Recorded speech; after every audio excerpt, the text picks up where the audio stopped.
What's up? Ghost Fictions is here, and we're back again. This is a story where Izuku was the Dino Hero and married Ryukyu. Izuku Midoriya's life was going great. Class 1 had just gotten their provisional licenses, and it was nearing his 2-month anniversary with Uraraka.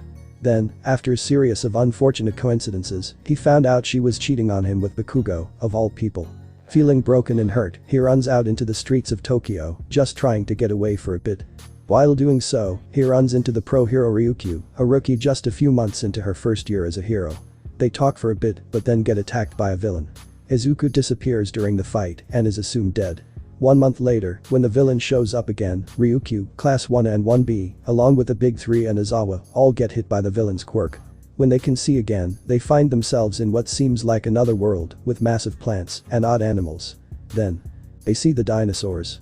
But before we start, please consider subscribe to the channel and give this video a like.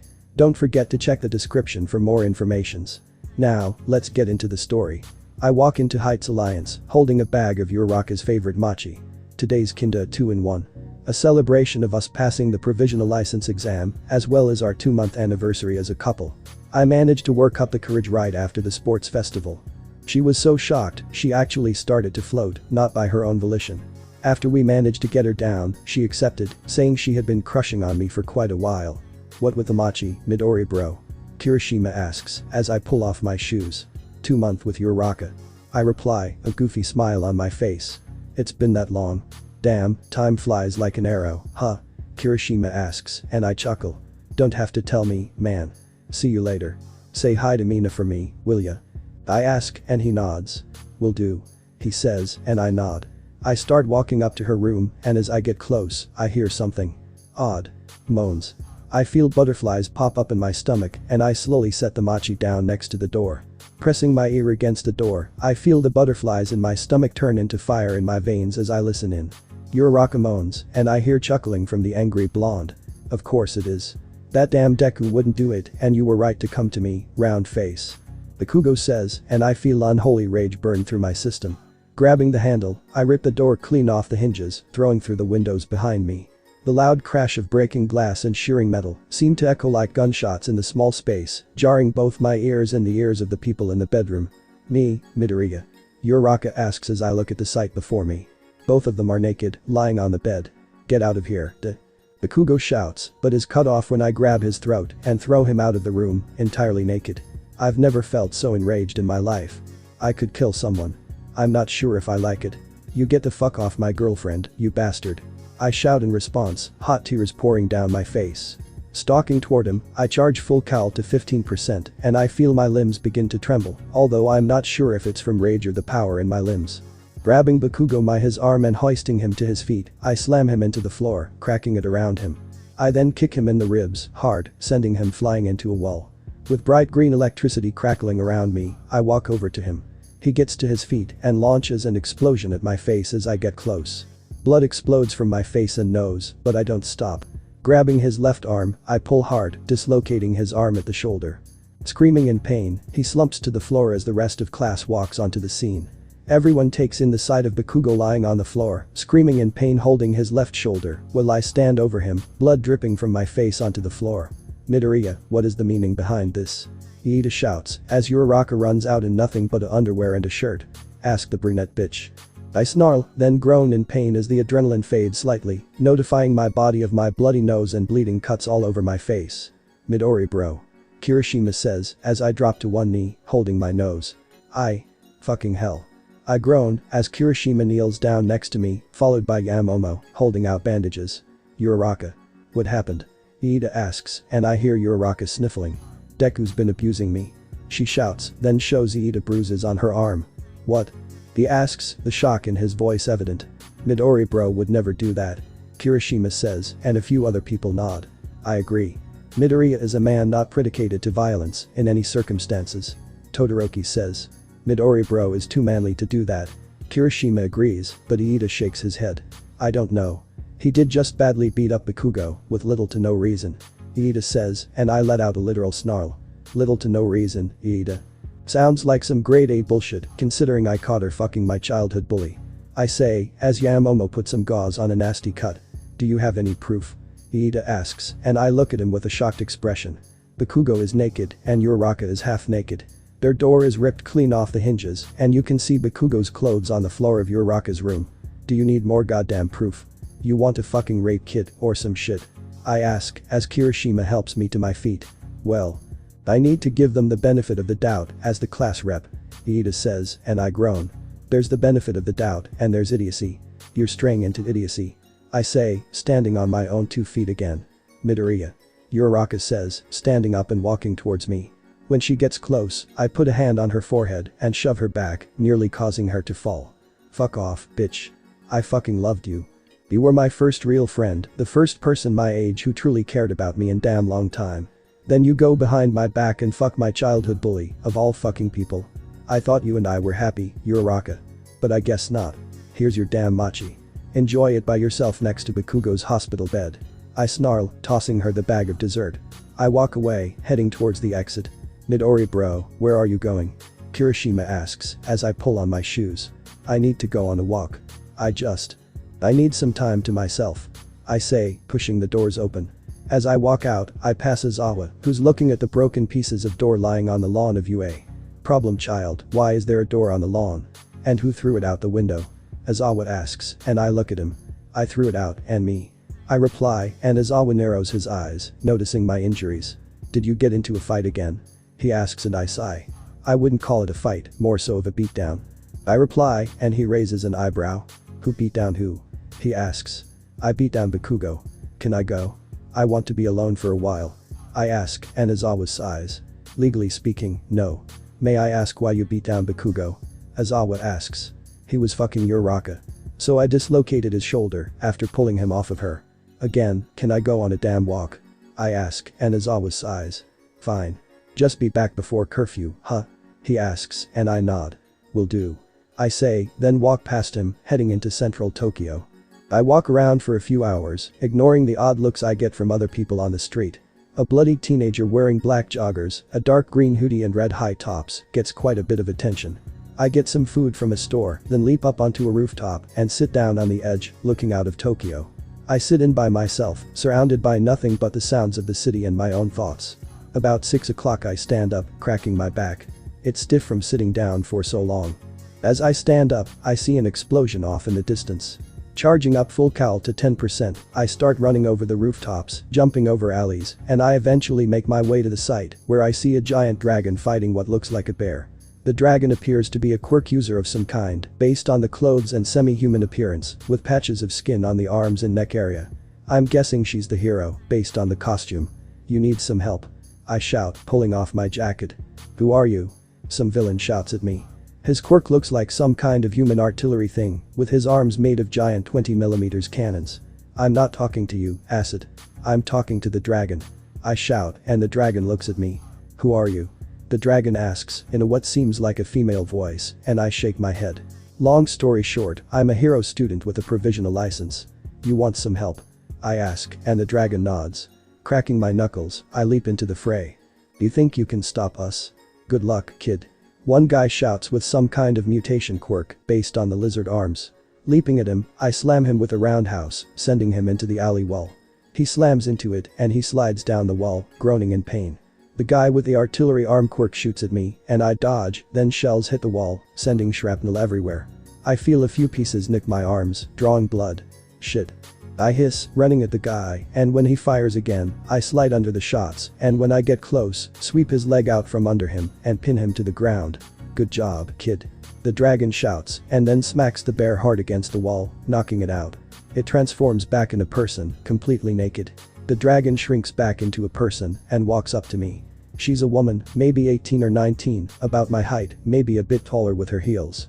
Her costume is knee-high black boots with short heels, a dress with a slit on the left side, revealing her thigh with some kind of strap on it. Her arms are mostly covered by long gloves, going up to her mid-upper arm, with the outside edges being slightly higher up on her arm. She has short blonde hair, only reaching down to about her chin, and her bright yellow eyes slightly remind me of a lizard's. Or, at least the one eye I can actually see. The other is covered by some kind of pale purple claw-like things hanging from a green headband, covering her right eye. The whole costume is topped off by a set of black wings flaring out from the sides of her head. Thanks, I guess. Good job yourself. I reply, and the woman makes a waving motion. I don't deserve the praise. I should have been able to finish it myself. Even as a rookie hero, that shouldn't been an incredibly hard fight for someone with my quirk. She says, a bit sheepishly. I raise an eyebrow, but decide to drop it. The name's Izuku Midoriya. I'm a first-year student at UA. If you don't mind me asking, who are you? I ask, and the woman nods. I'm the Dragoon hero. Ryukyu. I've only been doing this for a few months, so I mainly do stuff like this, stopping robberies. She says, gesturing around. Robbery, huh? Seems kinda overkill for a robbery. I mutter, looking at the destruction around us. I thought that too. But then again, they could just be being cautious. She says, and I shrug. Could be. Damn, we gotta wait for the police, huh? I ask, and Ryukyu nods. True. So, why are you out so late? I thought you had a curfew at UA. She asks, and I check the time. It's 8:30. My curfew is 10. I got an hour and a half. Hopefully this won't take too long. I say, and Ryukyu laughs. You might want to call your teacher. This'll take a while. The police are not incredibly efficient. She says, and I groan. Fuck my life. I mutter under my breath as I pull out my phone and call Izawa. What do you want, problem child?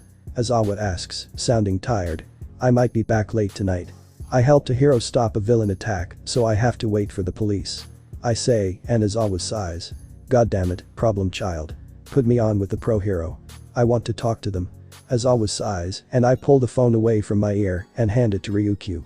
She takes the phone with a raised eyebrow. Hi, this is the pro hero Ryukyu. Who is this? Eraserhead. Okay. Oh, you mean Midoriya. Yeah, he did a good job. No, he didn't make it harder. He helped a lot. Yeah. Okay, if you say so. Alright. I listen in on the one-sided conversation. She hands the phone back to me, and I take it. I only got one more thing to say. Don't do anything stupid. Bye. Izawa says, then hangs up. Damn it, Izawa. I mutter, shaking my head. You okay? Ryukyu asks, and I sigh. Yeah. I'm alright. I say. If you say so. By the way, what were you doing out here so late? You have school in the morning, right? She asks, and I think about the events that happened this afternoon. I needed to get away from my classmates a bit. Two, in particular. I say, clenching my fists. Do not start crying. Don't fucking do it. If you don't mind me asking, why those two? She asks, and I sigh, then lean my head looking up in the air. Not right now. The wound is a bit too fresh, if you catch my drift. I say, looking up at the sky above me. Oh. Okay. If you say so. She says, as we sit in awkward silence. The silence is broken by the sound of several sets of tires pulling up the alley. I hear the sound of doors opening and closing, and a set of about 15 or so officers walk out. You two stop these guys. A man wearing a brown trench coat asks, walking up to the pair of us. Yeah. I'm Ryukyu, and this is Deku. I'm a student at UA. I say, handing him my provisional license. He reads over the card, nods, then hands it back to me. Okay. I'm Detective Makoto Fujinuma. Ms. Ryukyu, I'll take your statement first. The man says, and Ryukyu nods. They begin, and I watch as the men pick up the robbers and move them to cop cars. Eventually, the cop interviews me, and after that's done, Tech Cop nods and closes up the notebook he was using to record our statements. Alright. That's all we need from you two. You're free to go. Fujinuma says and walks back to his car. As he does, I hear something behind us. It sounds like laughter. I feel my entire body go into attack mode, purely on instinct. What is it? Your entire expression changed. Ryukyu asks, and my entire body suddenly tells me to move. Get down. I shout, tackling Ryukyu out the way, as some kind energy blast gets shot toward us, hitting the car behind us. The car pops out of existence, with a literal pop sound. Good reflexes, young man. That was impressive. A man walks out into the light. He fairly completely normal, dressed in a pair of jeans and a red long-sleeve shirt. The only odd thing is the anonymous mask. Who are you? I snarl, charging full cal to 15%. Who am I? Well, that's pretty simple. I am everyone, no one, everything and nothing. I am Void. Nice to meet you. Now, disappear. The man shouts, firing another blast at me. I roll out of the way, pulling Ryukyu with me. Popping to my feet, I charge at the man, aiming to kick him in the chest. I miss, as he drops into a squat and my leg flies over his head. Wow. You're pretty fast, kid. Impressive. The villain says and shoots a third blast at me. I whip my head back, throwing my body downward. I land flat on my back, but scramble to my feet quickly. Well then. That was impressive. Sadly. The man says, and then snaps. I hear a pop above me and see the car from before crashing down toward me. Rolling out of the way, I narrowly avoid being crushed by the car. The next second, the guy is standing over me, his open hand pointing at my face. "Bye," he says, and everything goes black. Ryukyu Pav. Today, we are here to remember and celebrate the memory of a bright light unjustly taken from the world. Izuku Midoriya, as I knew him, was a brave, intelligent, kind, caring, and powerful young man. Powerful both with his words and his actions, he was known to be a good fighter, as well as someone who could talk their way out of bad situation as well. He helped so many, protected so many more, and was a beacon of hope, cheer, and pure determination to his class. I only knew him for a little over a year, but in that time, I knew that the young man I knew, given time, could become a great man and an even better hero. Now, this service does not have a set record for people who are going to speak. If you wish to talk about Midoriya, come up and do it. No one will stop you, no one will question you. The skeletal form of All Might walks away from the podium, silent and brooding. We are all standing inside the UA gates on a slightly chilly Sunday morning. Everyone in attendance is wearing black clothing of some kind, with small splashes of green, which seems to be Midoriya's unique color. It's been 3 weeks since the disappearance of Izuku Midoriya, and he's been assumed dead. The villain who it is assumed killed him got away that night, fleeing into the night. After a 2-week search effort by dozens of pros and all 39 remaining members of classes 1 and 1B, along with the Big Three, the villain was never caught. The funeral was funded by All Might, UA and the Yaoi Rozu family. Their daughter wanted to help out Midoriya's mother, who was nothing but a human wreck of emotions, rightfully so. Her son, a very kind, caring, and smart young man, was ripped from her like a piece of candy from a child. Over 200 people showed up to the funeral. Class 1 and 1B, the Big Three, all of his teachers, several pros, myself included, and other I don't recognize. After All Might steps down, Aizawa gets up and gives a speech. Then Gran Torino. Then Nezu. Iida Tenya, one of his classmates, goes next. Over the next hour and a half, Midoriya's entire class goes up to speak, save 2. Bakugo Katsuki and Ichako Uraraka. They're sad, to be certain, but something seems a bit off about both of them. After class 1 goes up, a few more people go up. Endeavor, talking about Midoriya, arguably gave his son better parental advice than he did. 2 members of the Wild Pussycats go up, talking about how they saw him protect his classmates, even with 2 broken arms. Then, some small kid named Koda goes up, talking about how Midoriya saved his life from the villain Muscular, and how he wishes Midoriya didn't die. He said he wanted to see him become number 1, so he could say he was the first person ever saved by the number 1 hero. After everyone else who wanted to go seems to have gone I stand up and walk up to the podium. I'm silent for a few seconds, looking out into the crowd. I get a small nod from Inko Midoriya, who I talked to on that horrible night when she came looking for her son. Hi. I know many of you probably don't recognize me, but I am the pro hero Ryukyu. I was there the night that Midoriya was killed. I want to shed some more light on how he died. Before we were attacked, he was helping me with a group of robbers who were starting to get the upper hand on me. He helped me beat the robbers and stayed until the police arrived. As they were starting to leave, the villain who killed him began to attack. Without even thinking, he tackled me out of the way twice from the villain's attacks, then tried to attack the villain. Before any of the police or I could react, this 5'5" kid threw himself headfirst into a fight. After attacking a few times, the villain nearly dropped a car on him, and when Izuku tried to recover. Well, I'm sure you can guess what happened. I say, pausing for a few seconds.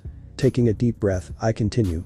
I only met Izuku Midoriya once, and he seemed to be a bit out of it at the moment, and yet, he made an impression on me. He was thoughtful, true, intelligent, and a powerful hero, even at a young age.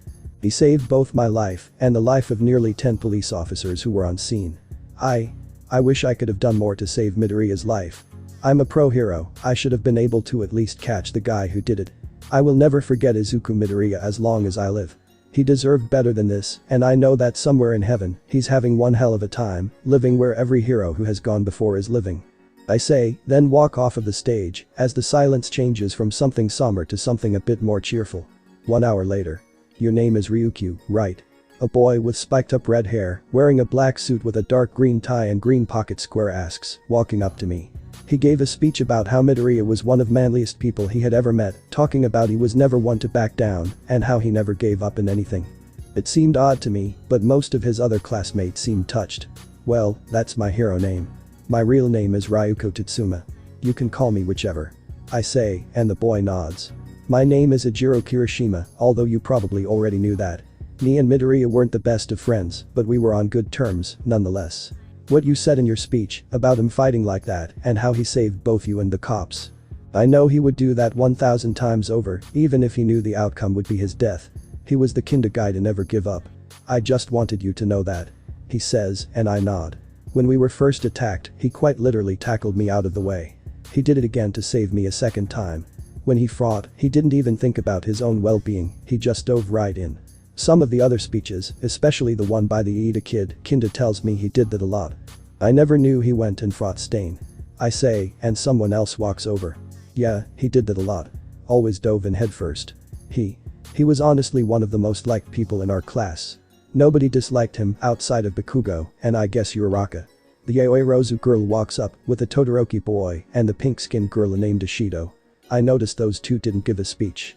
What was that whole thing about? I ask, and the four students all look at each other. Well, it's probably not my place to say, but Yaoi Rozu begins, but before she can continue, I hear the familiar popping sound. Looking around, and eventually above, I see a 18-wheeler falling from above us. Everyone, get out of the way. I shout, turning into my dragon form. I stop a semi and throw it aside, creating a very loud crash and a spray of dirt and grass. Looking around, I spot that familiar mask of Void, with the villain slow clapping and walking toward us. You. Kirishima shouts, his body turning into stone. Me. Well, I'm sorry to be crashing the party like this, actually, who am I kidding? No, I'm not. I just think is a bit funny, don't all of you? Void asks, chuckling a bit. What do you mean, you sadistic son of a bitch? Endeavor shouts, fire flaring all over his body. Oh, it's pretty simple. Izuku Midoriya isn't dead. Merely misplaced. Void says, and a wave of anger passes through the crowd. Bold talk, considering you were the one who killed him. Iida shouts, and Void wages his finger. Tut tut tut. I have never killed anyone. At least, not directly, I should say. Void says, with a bit of a mocking tone. So is he alive, or is he dead? Azawa asks, his eyes flaring red. Honestly, no idea. He could be dead, he could be alive. Honestly, based on how smart the kid seems and how powerful his quirk is, he's probably alive. But then again, he could have gotten cocky and gotten himself killed. Void says, then bursts into a fit on maniacal laughter. You bastard. I shout, transforming back into my regular form. Void looks at me and raises an eyebrow. Well, hello. Ryukyu, isn't it? Mr. Midoriya saved you from me last time. You won't be so lucky this time. Void says, and begins to charge some kind of energy blast in his hands. Eraser. Endeavor shouts, charging at Void. I can't erase it. Eraserhead shouts, and I whip my head toward him. What do you mean, you can't? I shout. Whatever that Void is using, it's not a quirk. Eraserhead shouts. I'll stop him. Endeavor shouts, but when he gets close, he gets blown back by some invisible force and goes flying back. What the hell? Gran Torino asks, as Endeavor gets back to his feet. It was some kind of barrier. Evacuate civilians. Get them out of here, now. Endeavor shouts, and some random pro, who I don't really recognize, begin to escort Mrs. Midoriya away from the fight. You know. This is by far my biggest attack ever. So, let's have some fun. Void shouts and releases his enormous attack, which splits into dozens of smaller energy blasts, which fly faster than I can see. I feel something warm hit my chest, and everything goes black. What seems like a split second later, I wake up about 50 feet in the air, looking down at a massive forest. Transforming into my dragon form, I crash through the canopy, landing hard on the forest floor. Looking around, I don't recognize any of the plants around me. It's incredibly muggy and hot. It feels like summer, wherever we are. What is this place? I mutter, and then hear a crash not far from me. Looking over, I see Kirishima groaning in a small crater, holding the Ishido girl in his arms, bridal style. Are you two okay? I ask, transforming. Yeah. I'm good. Kirishima says, groaning and sitting up. I'm okay, I just think I twisted my ankle. Do you know where anyone else is? Ishido asks, and I shake my head. I don't. Let me try to get airborne. I reply and transform back into a dragon, then take flight. I fly above the canopy, looking around for anyone nearby. After a few seconds, I see a column of fire leap up from the canopy. I spot Endeavor and I wave to him. He waves back and flies over to me. How many people do you have with you? He asks. Only 2. You? I ask. 11. It's me, Mandalay, Tiger, that Kota kid, the blonde kid from the Big Three, the Yaoi Rozu girl, Shoto, the orange-haired Kendo girl, the Steel kid, the blonde boy from Class 1B, and the Kota guy from 1A. Let's meet up and try to find everyone else, huh? He says, and I nod. I land and explain what we're doing to Kirishima and Ishido. They both nod, and we make our way through the thick undergrowth towards Endeavor's group. Ishido. Yaoi Rozu shouts when she sees the pink girl limping toward her. Hey Yamomo. Ishido says, with a weak smile on her face. We should try to find everyone else. There's no way we're the only ones here. The younger Todoroki says, and Endeavor nods.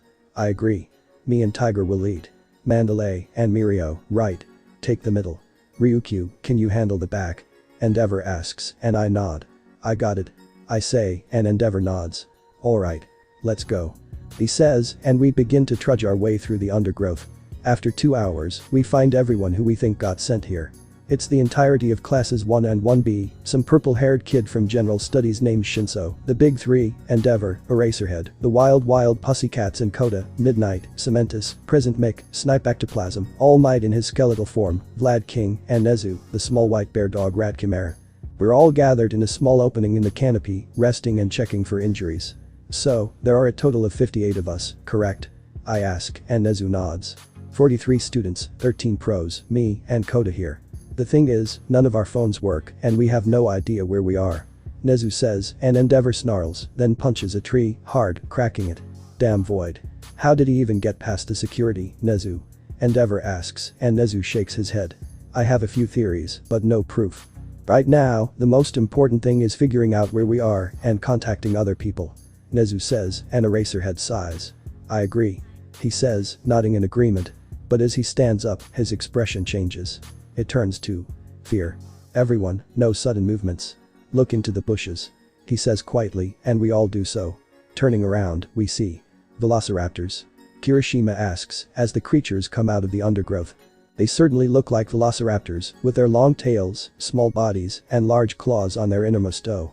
However, these things seem huge. They're over 13 feet, 4 meter long, and nearly 5 feet tall. There's 6 of them, and they all seem hungry. It's a wonder we noticed them at all, since they seem to be incredibly silent. Right now, they're making some kind of clicking and chirping sounds, seemingly communicating. What the actual hell? Endeavor asks, making fire appear on his arms. Did we get sent back in time? I wonder. Nezu muses, looking at the creatures with a mixture of fear and fascination. What do we do? Ishido asks, making acid. We fight back, of course. I ain't dying to a bunch of damn dinos. The Bakugo kid says, getting into a fighting stance. As we all get ready to fight, we hear a roar, so loud, the ground beneath our feet shakes. The velociraptor things look around, seemingly afraid. A split second later, we see why. A giant green dinosaur crashes through the tree line. It's easily 60 feet long, 18.3 meters long, and with a massive spine on its back, easily towers 30 feet tall, 9.1 meters. It's seemingly both bipedal and quadrupedal, with a crocodile-like head and a long tail. It has spikes on its shoulder and sides, and looks like it'd fight a tank and win. Looking at velociraptor things, it growls, a deep and sinister sound, which soon turns into a loud roar. 2 of the smaller dinos charge it, but the bigger one just bites one clean in half and smacks the other aside, like a ragdoll. Holy fucking shit. What is that thing? Bakugo shouts, as the velociraptor things flee. I don't know. I slowly say, wanting to transform to fight this thing off. Don't even try it, Ryukyu. You transform, it will attack you. We need to leave. Now. Eraserhead says, and Endeavor nods. You can make flashbangs, correct? Endeavor asks, looking at Yaoi Rozu. She nods, and makes 3 of them. Snipe seems to get the idea, and slowly draws on of his pistols. When I say so, run.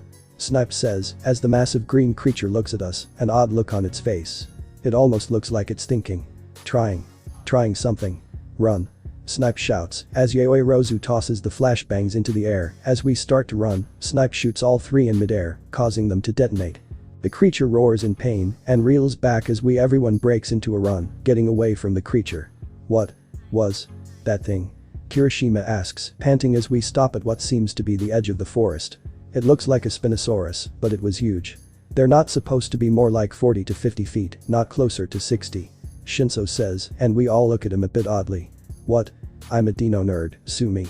He says, and I sigh. So, that thing is enormous for its species. I ask, and Shinso nods.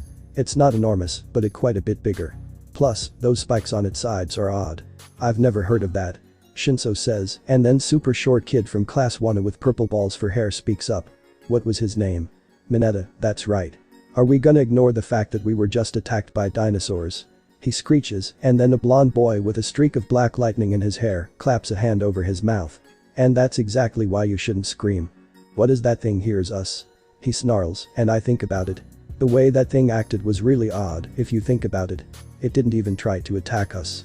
We were the easier prey there by far. Those velociraptor things fought back. We didn't even try. So why didn't it attack us? I ask, mostly to myself. Nezu seems to hear. Well, logically, it doesn't know how dangerous we actually are. We could have been the most vicious predator it's ever seen, or something so weak, it's easy food. It was sizing us up. Nezu says, and I nod. I guess so. I say, and as we calm down a little bit, we hear another roar. This one isn't nearly as loud, but it is still loud enough to make most of our group cover their ears. What now? Endeavor growls, looking around. Within a few seconds, he spots the Seracher that made that roar. Is that a T-Rex, Kiro? The frog quirk user Tsayu asks, looking at the creature as it slowly walks towards us. Probably. In other words, we should probably run. Now. Shinso says, as we slowly back up. As we slowly start to turn, we hear that familiar roar of the Spinosaurus, as spotted as it walks out of the forest, crouching low to the ground, and roaring again at the much smaller T-Rex. Why does this thing keep following us?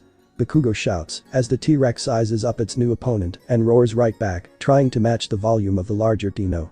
Are they gonna fight? All Might asks, as he coughs up blood. Nezu pokes his head out from his awa scarf and looks at the two creatures. I think we are going to be the first sentient beings to witness two apex predators of this size fight. Nezu says, a bit of awe in his voice. The two apex predators rush each other, clashing with roars and sounds of bone, skin and teeth hitting one another. The Spinosaurus claws at the smaller predator, gashing its chest and side, but the T-Rex responds with a bite to the Spinosaurus's leg, but the smaller predator is batted away with a sweep of the Spino's tail.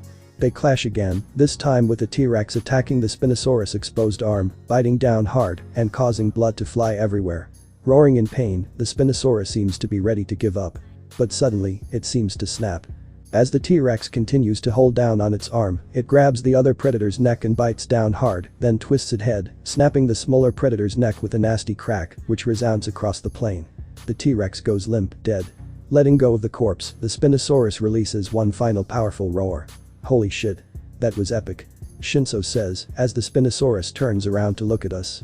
That thing still look hungry. Azawa shouts, and Snipe raises his gun. The Spinosaurus looks at the gun-wielding hero and snorts, almost like it sees the thing as weak. The Spinosaurus slightly bows its head and begins to shrink. What the fuck? Bakugo asks, as the Spinosaurus shrinks, turning into something much, much smaller. After a few seconds, a humanoid form begins to emerge. The person before us is wearing only a pair of dark joggers, torn and barely kept together. He's covered in scars and his right leg bleeding, along with his right arm. He has a fluff of green hair and emerald green eyes, with some blood trickling down from his forehead. He looks like Midori bro. Kirishima asks, and the figure smiles, looking at the red-haired boy. Welcome to the Cretaceous. He says, a small smirk on his face. Ryukyu Pav. The fuck do you mean, welcome to the Cretaceous? Bakugo shouts, as Izuku glances at him. A look of anger flares over his face, but only for a split second. You saw those things, right? The T-Rex and the Utahraptors. Those are dinosaurs, and both are from the Cretaceous. I think. I don't really know, and I don't really care. I chose a random time period. Izuku shrugs. Wait, you've been here for like 3 weeks, right? How the hell did you survive? And how are you able to transform into a freaking Spinosaurus? Mineta asks, and Izuku shrugs. I survived by hunting. As for how I can transform, I have no goddamn idea. It just showed up when I landed here. I killed a Spinosaurus and T-Rex, and then I was able to transform into that thing. Come on. I've managed to find an area where not many dinos come. And those that do are more or less harmless. Follow me. Izuku says, waving his hand. Izuku Pav. As I begin to walk away, I hear a set of light steps walk up next to me. Looking to my left, I see Uraraka walking next to me. She somehow has an innocent smile on her face, like nothing happened on that day 3 weeks ago. So, you've changed. She says, trying to make conversation. Have I? I ask, not even looking at her. Yeah. Other than the whole dino transformation thing, you've grown a lot. You're almost as tall as Azawa sensei. she says, and I look down at my body. I did kinda notice that. I don't fit in my shirt anymore and I've outgrown my shoes as well. I guess so. By the way, why are you wearing a dress? Actually, why is everyone wearing formal clothes? I ask, looking over my shoulder. I noticed it earlier, but didn't really say anything. Oh. Well. Uraraka says, looking a bit uncomfortable. We were at your funeral, Midoriya. Kirishima says, and I raise an eyebrow at him. I ain't dead yet. I say, and then Bakugo speaks up. Well, when you disappear for 3 weeks after being hit by a villain's quirk, most logical people would assume you're dead, you shitty nerd. Bakugo snarls. Fair point. By the way, how's the shoulder? I ask, and Bakugo growls. You bastard. Bakugo shouts, launching himself at me. Whipping around, I grab his arm and spin him around like a little kid, then slam him into the grassy ground in front of me. You, of all people, do not get to call me that, you son of a bitch, I growl, looking at him with nothing but pure rage in my eyes, and I know it. Bakugo just stares back for a few seconds, but I stand up and keep walking. Midoriya. What happened to you? All Might asks, and I freeze. Honestly, after being exposed to life or death situations before this, you think I would be fine. But getting your heart broken, then getting ripped away from the world you turns out to be fairly stressful. I say, and I hear a deep growl behind me. Looking over my shoulder, I see Bakugo on his feet again, glaring at me. Nobody broke your heart, you son of a bitch. Uraraka left you because she knew how weak you were. He snarls, and I narrow my eyes slightly. You know what? Maybe I'll just leave the two of you out here in the wild. Let you fend for yourselves. See how long you last. I bet you last less than a day. I say, calmly, with my voice like pure ice. Midoriya, come on. I still low. Uraraka begins, but is quickly shut up by my glare. No. Don't lie me, you manipulative bitch. If you still loved me, you wouldn't have fucked Bakugo. As far as I'm concerned, you can go fuck yourself. I snarl, then begin to walk again. The rest of the 4-mile hike was fairly quiet. We make our way up onto a small mountain, filled with a rocky terrain, with very little plants and other animals. It's cooler up at this altitude, comparably to a nice fall day in Japan. By the time we arrive, it's nearly dark, with the sun slowly setting. Is this the place? Aizawa asks, looking at me as we cross a small ridge. Yeah. I say, as everyone walks up on top of the ridge, revealing my camping area. It's a large cave, several hundred feet deep, but well lit because of the angle of the cave. Walking inside, I pick up a dagger from the floor and strike on the floor a few times near a stick, lighting it on fire. I then set a small torch on fire, made from a stick and a small bit of tar.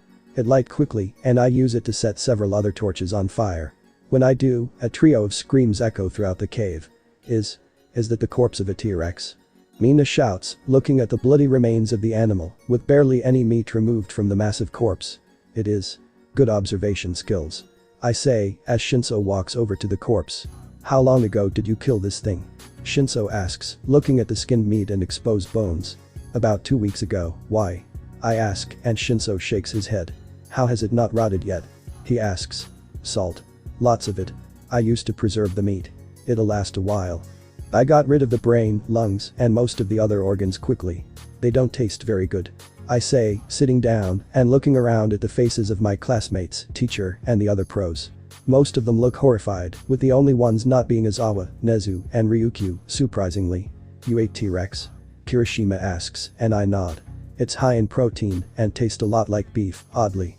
By the way, Kota, I found some edible plants, so don't worry, you can stay vegan. I say, looking at the quiet boy. He smiles at me, nodding. How do you cook it? Endeavor asks, and I look at him. Usually, over an open fire. You want to give it a shot? I ask, and he looks at me, then shrugs. I've always wondered if I could grill meat. Shoto, come help me. He says, and Todoroki sighs. Fine. While they begin to cook the meat, I look over at the rest of the group. All of them look shell-shocked, for lack of a better term.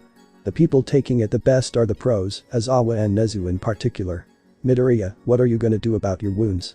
Ryukyu asks, sitting down next to me on my right side. She looks very concerned, rightly so. Nothing. They'll be healed by tomorrow. Part of my quirk, I think. Or whatever you call turning into dinosaurs. I say, looking at my mangled arm and leg. My right arm is barely hanging onto my shoulder, and most of the skin is gone. My leg is better, with nothing more than a few puncture wounds. By tomorrow. Really? Uraraka asks, sitting down on my left side. I shoot her a glare, but she doesn't move. She's persistent, I'll give her that. Yeah. I've had worse than this. First time I fought a Rex, it more or less tore my arms clean out of my shoulder. It was healed by the next morning. I say, and Nezu pipes up. I have a question. Will other animals try to eat me here? Nezu asks, a slight tone of fear in his voice. We're all at risk. You and Mineta probably more than anyone. You're the smallest. I say, and Mineta whimpers. So, how did my mom take the news? I ask after a few seconds of silence. Not well, to be honest. She was pretty shell-shocked. Like most of us were. Iida says, making his arm-chopping motions. I chuckle a bit at the familiar sight. Never change, Iida. Anyway, what's the situation with Void? I assume he sent you guys here. I ask, and Ryukyu growls, quite literally. He surprised us at the damn funeral. Somehow got past the security and sent us all here. Ryukyu says, and I tense up. My mom is safe, right? I ask, whipping my head toward Nezu. To our knowledge, yes. Nezu replies, and I sigh in relief. Alright. The meat is cooked. I think. Endeavor says, and I stand up, cracking my neck. Walking over to the corpse. I grab one of the ribs and snap it away from the main body, then tear off a chunk of meat, chewing it slowly. It's cooked. Alright, dig in. I'm gonna eat all of this and then go start a guard rotation. Anyone who's a pro can join me. I say, and carry the rib outside the cave. Charging 1% of 1 for all in my legs, I leap to the top of the cave entrance and look out over the land. It's very peaceful, looking out over this place at night. I eat in peace for several minutes, devouring the meat off the rib. I toss the rib away after I'm done, throwing it like a stick, sending it flying a few hundred feet with Ofa. That was impressive. Ryukyu says, looking at me. I can throw it farther. I just don't feel like it. I say, jumping down. She hums as I move out of earshot from the cave, sitting down on a flat rock, one knee bent, one extended, resting one of my arms on my knee. Ryukyu sits on my left knee, like a proper lady would, her legs crossed. So, how long did you guys look for me?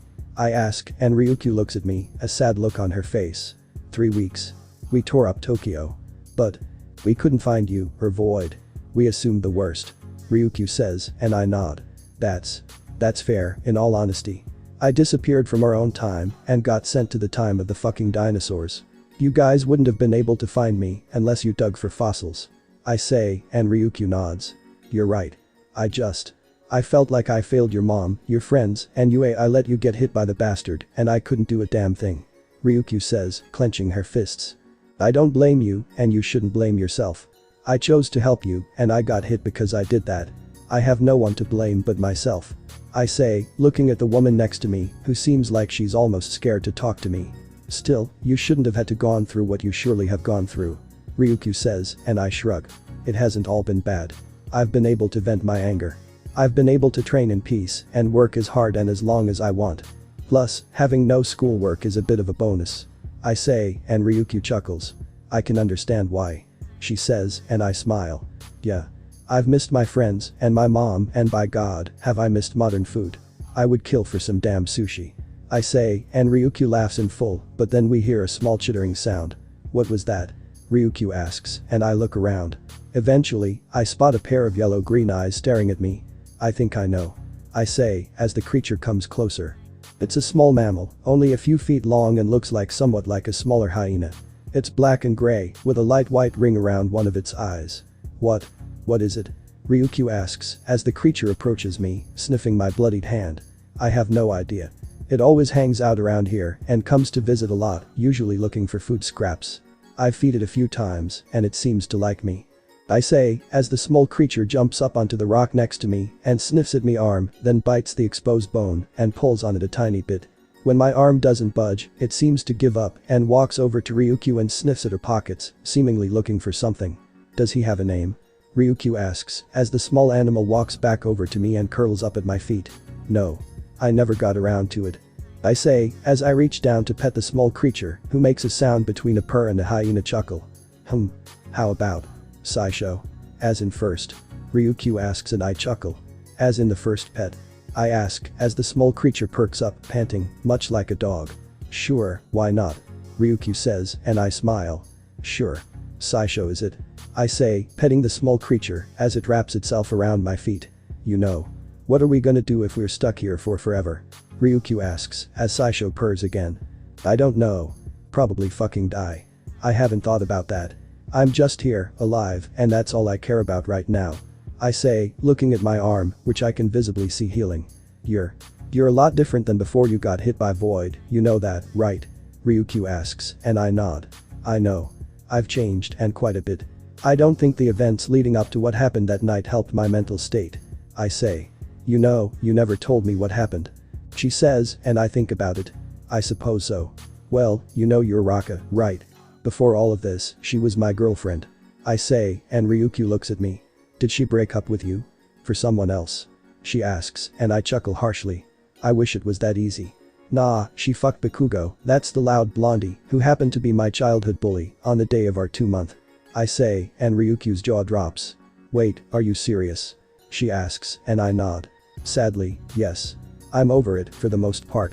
I say, looking at my hands, remembering the scars I've gotten. Both the physical and the mental. I sit still for a few seconds, but then feels arms wrap around me, being careful not to touch my injuries. You're gonna be okay, you know that, right? Ryukyu asks, as I put my good around her, carefully touching her. I know. I murmur. Are you two gonna actually keep watch, or just keep pulling childish bullshit? A familiar tired voice asks, making us jump apart. Aizawa is standing there, looking at us, almost mad. Calm down, Eraser. I reply, and he scoffs. You're still a problem child, 65 million years before you were even born. He sighs, and I chuckle. I know that. Go get some sleep. You too, Ryukyu. I can handle this. I say, and Aizawa nods. Fine. Let's go. Aizawa says, and Ryukyu nods, standing up, but not before giving me another hug. You'll be alright. Ryukyu murmurs, and walks back toward the cave, leaving me alone to my feelings and thoughts. I sit in silence, looking out towards the stars, as the night drags on. Maybe this won't be so bad. The next morning. It's a slightly rainy day, with a light drizzle covering the plain, and even up here a little bit. Alright. Survival 101. This is being intro to. Aizawa begins, his voice sounding tired. Forget everything you think you know, Aizawa. This place is a completely different animal, sometimes literally. Everything out here is either trying to kill you, then eat you, or eat you alive. Nothing else. I say, as Saisho sits on my shoulder, nibbling my ear, seeing if it tastes good. I lightly tap his head, and he stops, resting his head on my shoulder, sitting around me like a scarf. Midoriya, what is that thing? Aizawa asks, watching Saisho. His name is Saisho. I don't know what he is. I do know he's at least somewhat friendly. He hasn't tried to eat Nezu, at least. I say, as Saisho seems to start to fall asleep. I am grateful for that. Despite his cuteness, he does seem to be a predator, or at least a scavenger. Nezu says, and I nod. I can confirm that he is at least carnivorous. First time I got seriously injured, he tried to eat some of the torn flesh while I was sleeping. After that, he came back a lot, looking for scraps. Sometimes, he got T-Rex, sometimes, he got a bit of me. I say, gesturing the scars marring my arms and exposed legs. You fed that thing, some of you? Yayoi Rozu asks, and I nod. He ate it. I gave him some off of my bicep, and he took it right down. I reply, then stand up slowly. Look. You all have lived in the modern era. You've seen the horrors of that time. The horrors of this time are animalistic. You are going to be willing to fight your life under stress from something that knows no reason, and will fight to the last breath for no reason other than it can. You will be hurt, you will feel pain. All of these scars, at least the new ones, are from my time here. In 1 month, I've had 42 serious injuries. Luckily, I have enhanced healing, but it's still. Infections kill here. Or they would, if Yamamomo wasn't here. I say, nodding at my class vice president. Of course you instantly turn to your class rep. You wanna kids are nothing but assholes. We can do stuff too. Monoma says, and before anyone can even react, I'm in front of him, my hand on his forehead, applying light pressure to his temples, causing him to squirm. I'm not saying that because she's my class representative. I'm saying that because her quirk is incredibly useful for a situation like this. She can create antibiotics and painkillers, which make surgery easier. If you get seriously hurt, someone is going to have to sew you up. Would you like that to have that happen with any morphine? I ask, my voice cool and calm.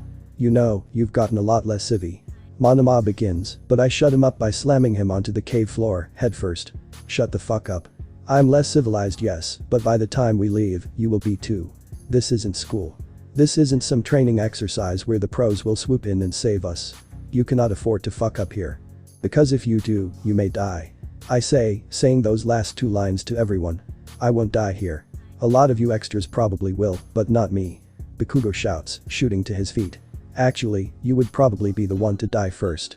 You're brash, overconfident, and you're underestimating how deadly the creatures here are.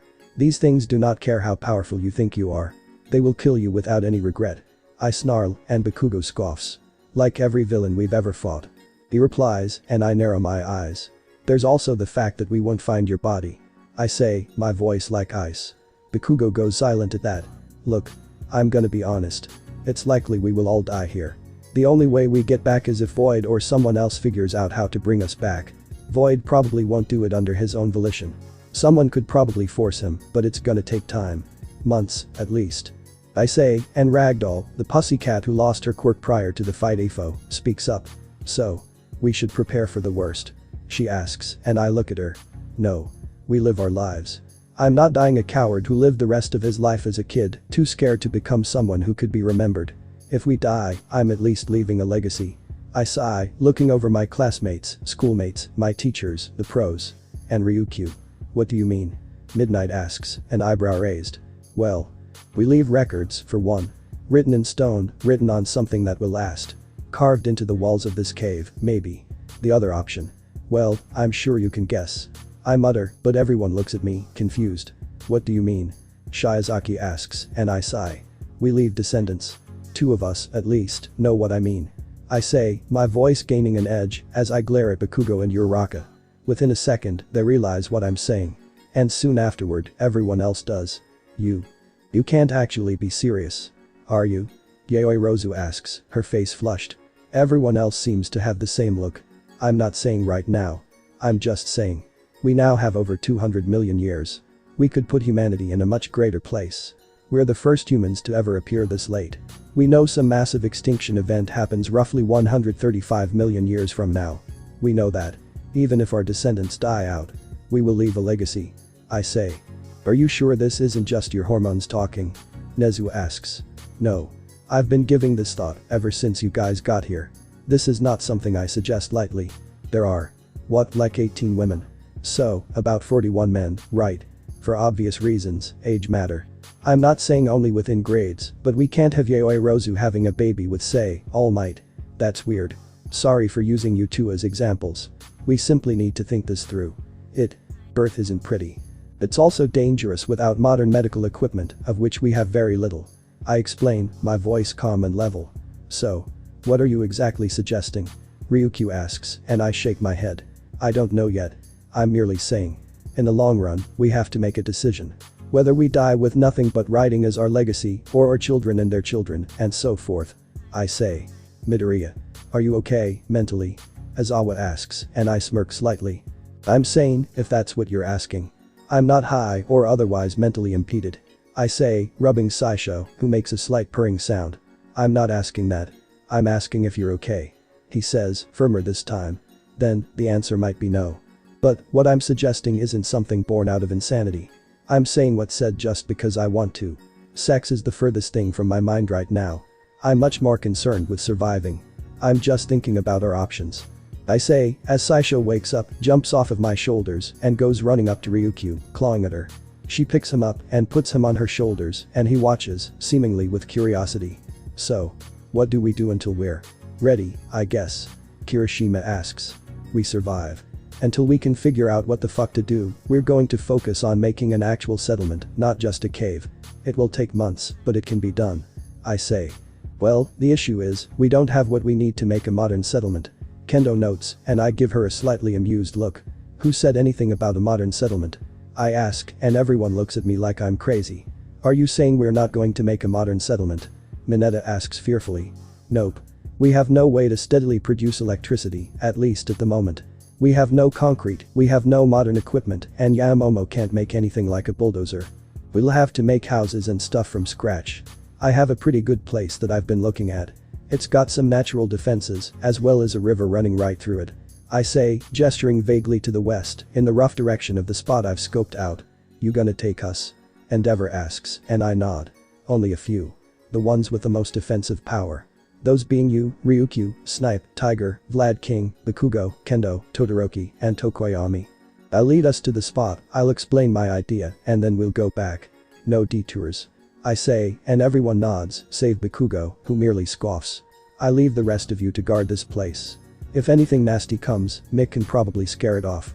If it doesn't back off, Yaoi Rozu, make the largest gun you can and put holes in it until it stops moving. I say, looking at everyone left in the cave. Yaoi Rozu slowly nods, thinking.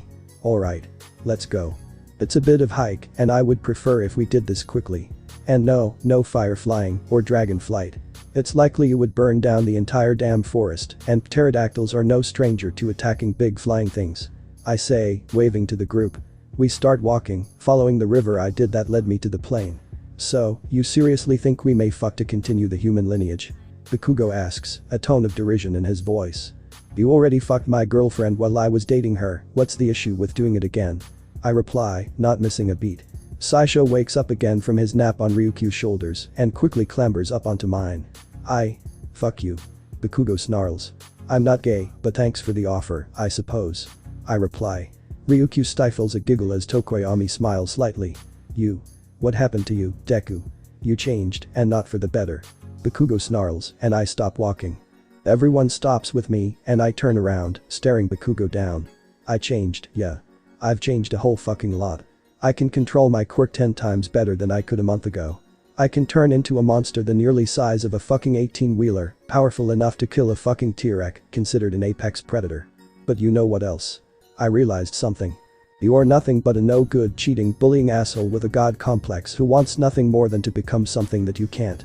A hero. I snarl, anger flaring throughout my system.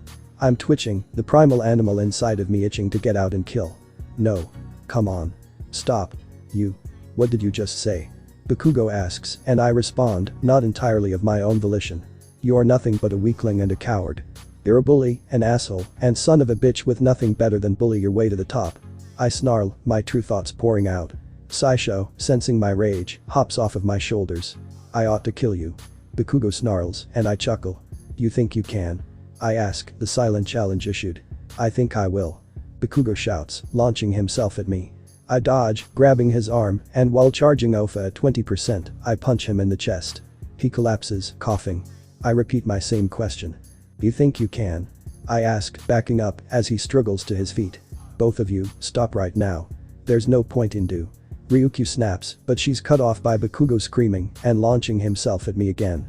This time, I don't try to dodge and instead rush right at him, meeting him head on.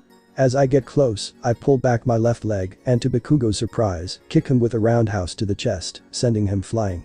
I jump to meet him in midair and kick him yet again, sending him flying over a ridge of mountains. I land and quickly jump after him as he falls towards a wide open plain with a river running through it and a guarded perimeter by the mountains with a small gap on either side. Deku. Bakugo shouts, launching a large explosion at me. I don't even flinch, just let my body fall toward him. As I get close, I axe kick him in the chest, sending us both to the ground. We slam in the center of plain, creating a small crater, rocking the plain. Bakugo. Midoriya. Endeavor shouts, landing between us as we get up. Shut up, flame bastard. I need to kill him. Bakugo shouts, holding his bloody nose. I have one of my own, and I'm covered in burns, which are already healing. Oh, kill the insults, you damn bitch. I snarl, looking at him. Why do you look down on me?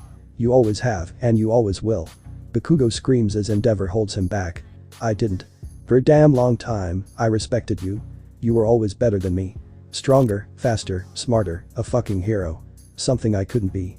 Then, my quirk showed up. I fought, I bled, I broke myself just to try to be something more. I wanted to surpass you, yeah. But I never, and I mean never, looked down on you. Or. I did. I shout, nearly making my throat raw. What do you mean? Bakugo asks, an edge to his voice, as I sit on the ground, looking up at him. You fucked my girlfriend. Or who was my girlfriend? You shattered my dreams with her. You broke me, acid. I tried to kill you. I was so mad, I was seeing red. I'm sorry. Fuck man. You're one of the most powerful kids in our class, and everyone knows that. But, you turn everyone away. You always try to do everything yourself. You're too confident in your own power. But, there's no denying you're good. I sigh, not wanting to continue. You are an idiot.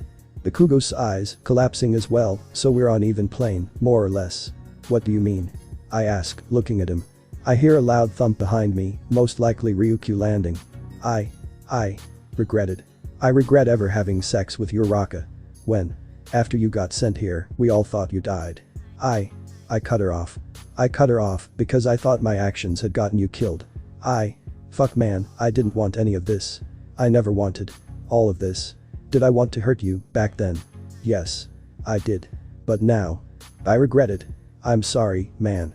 Bakugo sighs, and I look at him, then chuckle a bit. You changed. For the better. Guess I was wrong.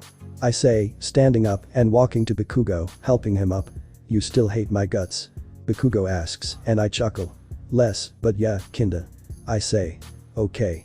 I can live with that, I guess. Bakugo sighs. Alright. Midoriya, now that you've gotten your daily dose of pain, where's the place you were talking about? Ryukyu asks, and I look around. Right here. This is it. I say, gesturing around us. This place. Todoroki asks, and I nod. Wha'd you think? I ask, as Saisho runs up to me and claws at my leg. I pull him up onto my shoulders. Well, it is good for a base of operations, as well as a settlement. Tiger says, looking around. I agree. It's got a lot of land, good for crops. But, it's also well protected. We would build gates at either entrance to help against dinos. It could certainly work. Endeavor notes, nodding. I like it. But, getting materials in here might be hard. Vlad King notes, and I nod. I know that. That's why we have people like Shoji, Uraraka, and even Kirishima and Tetsutetsu. We'll be able to move trees, but it may take a while. Plus, Uraraka does have some minor experience with construction. I explain, and Vlad nods. Fair points. I think this'll work. Vlad says, and I look at Kendo, Todoroki, and Tokoyami, who all nod. All in agreement then, huh? Alright. Looks like this is going to be our settlement. I say, looking out over the plain. Question is, what do we call it? Ryukyu asks. I can answer that. Shinsekai. New World. I say, looking out on the plain. 1 month into construction. Kirishima. Bring that over here. I shout, waving him over. He nods at me and continues carrying the massive log over towards me and Kamakiri. Me and him are currently chopping up wood, with me using a massive 84-inch rope Soyoi Rozu made for me, and Kamakiri using his quirk, which allows him to make blades anywhere on his body. Here. Go at it, guys. Kirishima says, dropping the massive log in front of us. I quickly get to work, using one for all at 20%, severing the 90-foot log into more measurable chunks, about 30 feet long. Kamakiri takes on the more detailed parts, cutting indents into the logs, making spaces for connecting pegs. The logs are then quickly taken away by the construction group, this time the carriers, or more accurately, draggers, being Shishida and animals being controlled by Kota. They quickly drag the trio of logs away, heading to a roped-off area. Goddammit, how many more logs are we gonna have to cut? Kamakiri asks, sitting down. His tall, thin frame, which is now built up with toned muscle. If my math is correct, about 5 or 6 more before lunch, and 10 more after lunch. I reply, and he sighs, running his hand through his hair, which now consists of a shorter layer and a long center strip, giving him a mohawk. Honestly, I could probably just be a part of the dam. What did you call it? Lumberjacks. Kamakiri asks, and I shrug, wiping my brow with my forearm. This heat is oppressive, to say the least. Most of the boys are shirtless, since they learned rather quickly that soaked shirts don't do much in the long run. Your quirk is too good for creating specific cuts. That's why Shoji and Kabara are on the other woodworking team. Shoji is just really freaking strong, and with 6 arms, he can move a rope saw even faster than me, and Kabara's spiral is good for drilling. I explain. Okay, I get it, I guess. These things are for the gates, right? He asks. Among other things, yeah. The covered dining area, for one, and the sparring zone barrier. I reply, and he smiles. Okay then, that sounds pretty lit. He says. Yeah, well. We got work to get to. There's Ryukyu with another one. I say, pointing to the dragon hero walking towards us, a log strapped to her back. You gonna let the other team handle this? He asks. Yeah, but we got unloaded. I say, and he groans, then stands back up. Fine. He groans, and we jog up to the dragon. Hello, boys. You guys want to get this off my back? Ryukyu asks, panting a bit. Gimme a second. I reply, jumping up onto her back, followed by Kamakiri. We untie the knots, and then throw up the top end of the log, flipping it off of her back. Shoji and Kabara quickly descend on the log, dragging it about 20 feet, then getting to work. Alright. You're clear. I shout after me and Kamakiri jump off, and Ryukyu nods, and then flies off. She's working pretty hard, huh? Kamakiri notes, his mandibles moving slightly. We all are. I reply as Saisho, who had vanished for a good chunk of the morning, appears seemingly out of nowhere, clambering up on my back and laying around my shoulders. I'm seriously beginning to think he's part ferret. Yeah, but she's working much harder than most. Kamakiri says, and I nod. I think she feels partially guilty about what happened to me. Because of that, she pushing herself way too hard. I'm kinda surprised she hasn't burned out yet. I reply, petting Saisho a bit. You gonna talk to her about it? You two seem pretty close. Kamakiri says, and I shrug. I mean, we are. She's pretty much the only pro I can really talk to, outside of All Might and Izawa. I reply, and Kamakiri chuckles. I guess Kirishima wasn't wrong about you being dense. Bro, you like her, and you know it. Kamakiri says, and I cringe. I know that, you damn mantis bastard. You know what, never mind. I just can't right now. I say, and Kamakiri looks at me knowingly. Bad breakup? He asks, and I nod. Something like that. I got cheated on. I'm good with the guy, but the girl. Yeah, not so fucking much. Still trying to get back into my good graces. At least she works hard, trying to impress me. I reply, and Kamakiri nods. Bakugo and that Ichako girl right? Kamakiri asks, hitting the nail right on the head. You're pretty damn perceptive. I reply, and he nods. I went through something similar a few years back. It sucks, but you get over it. Eventually. Kamakiri says, and I sigh. Eventually being the key word, huh? I ask, and he shrugs. My experience is clearly different than yours, but here's my advice. Move on quickly, otherwise it's just torture. Kamakiri says, and I sigh, nodding. Midori bro. I got one. Tetsu shouts, walking over toward me and Kamakiri, holding another massive log. Thanks. Just set it down. I call, and he nods, quickly setting down the log. Back to work huh? Kamakiri asks, as I unravel my rope saw. Yep. I say, beginning to tear into the log. After a few more hours of work, everyone takes a break for lunch. Like most days, it's fairly simple. Meat, from hunting various creatures, like small mammals, T-Rex, a few Utahraptors.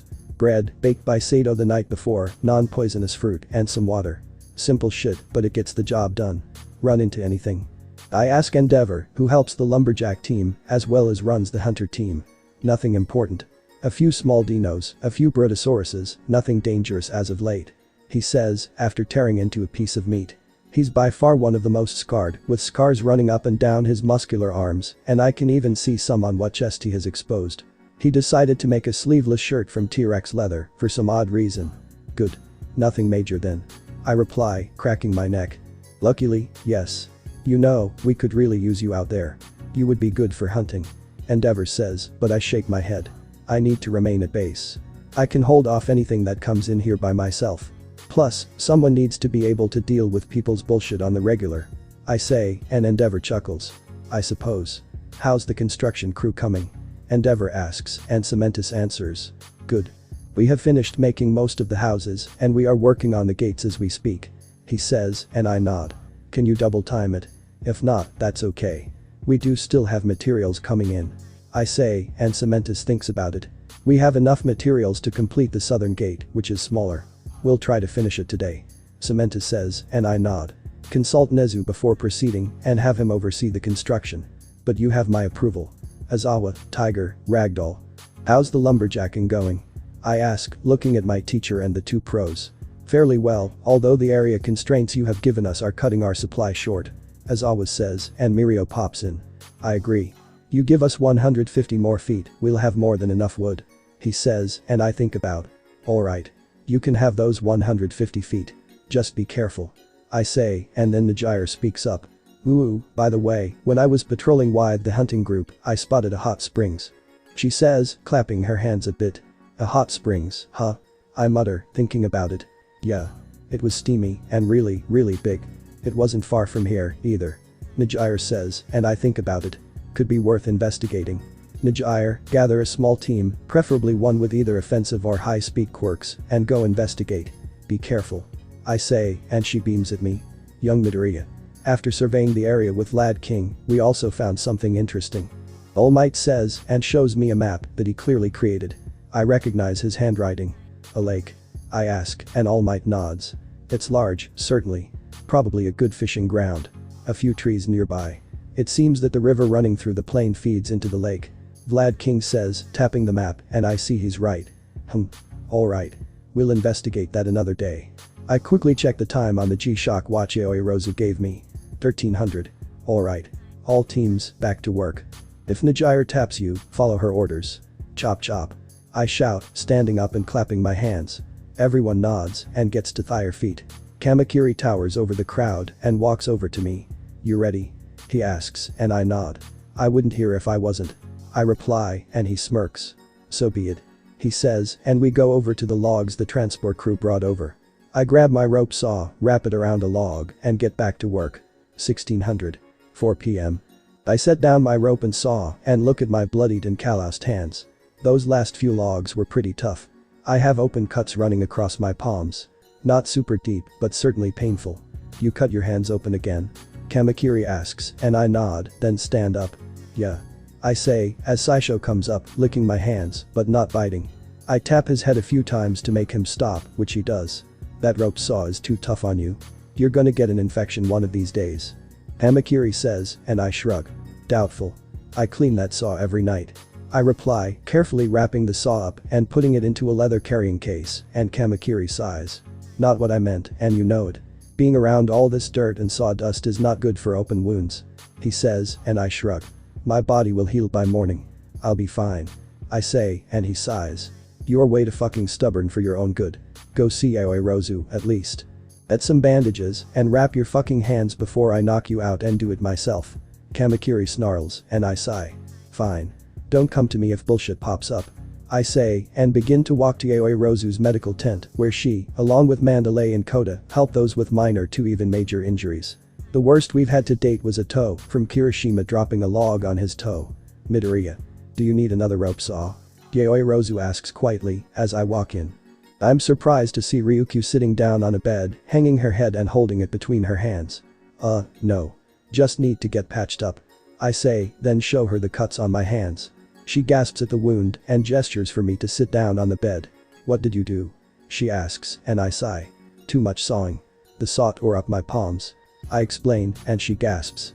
I do need to make you a new one. She says, but I quickly shake my head. No need. It's just from bad habits. It's fine. I say, and she narrows her eyes. If you say so. But if I hear anything else like, you are getting a new saw. She says, then applies some antibiotics and gauze, then finishes wrapping my hands with long white strips of medical wraps. So, what's up with Ryukyu? I ask, and Yaoi Rozu frowns slightly. Migraine. I can't really do anything other than give her painkillers. She sighs, and I nod, then check the time. 16:15. Yaoi Rozu, go get some rest. I know you've been up a lot lately. But relax back in your home, go eat something, then come back. I can handle Ryukyu. I say, and as Yaoi Rozu begins to protest, I make a zip-it motion with my hand. Go. Captain's orders. I say, and she sighs. Fine. I'm going to be back in an hour, no longer, got it? She asks, and I nod. Just go. I say, and she does. After she leaves the tent, I go over and sit down to Ryukyu. Midoriya, you don't need treat me like I'm fragile. Ryukyu mutters, and I just sigh. I know you're not fragile. I know that better than most people. But migraines suck ass. My mom used to have them for a while. Some days, she could barely move. I say, and Ryukyu chuckles. They do indeed suck ass, as you put it. They just hurt, really, really badly most days. She sighs, hanging her head again. My mom would drink a lot of herbal tea to help with her headaches. I say, and Ryukyu nods. I did that a lot as well. Some days, I powered through to be a hero when I needed to be. But this is one of the bad ones. She mutters, and I nod, then walk over to the medicine cabinet Yaoi Rozu had made, and after searching through the pills, find what I'm looking for. Percocet. I requested these, since they're strong shit. Kirishima used them after the aforementioned toe, but I cut them off after a few days, since I know how additive they are. Take these. I say, handing her the pair of pills. I already took in a sprint. She mutters, and I sigh.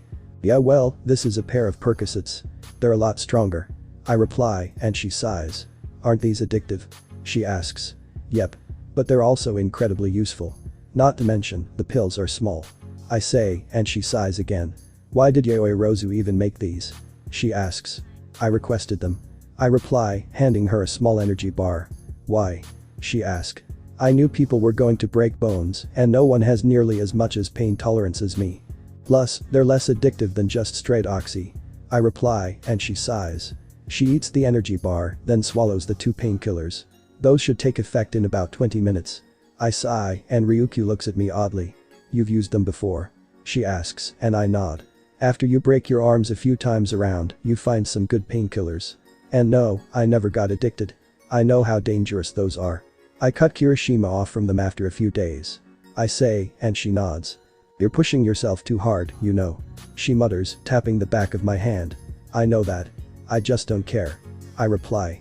You know we're all gonna die here, right? Ryukyu says. Probably.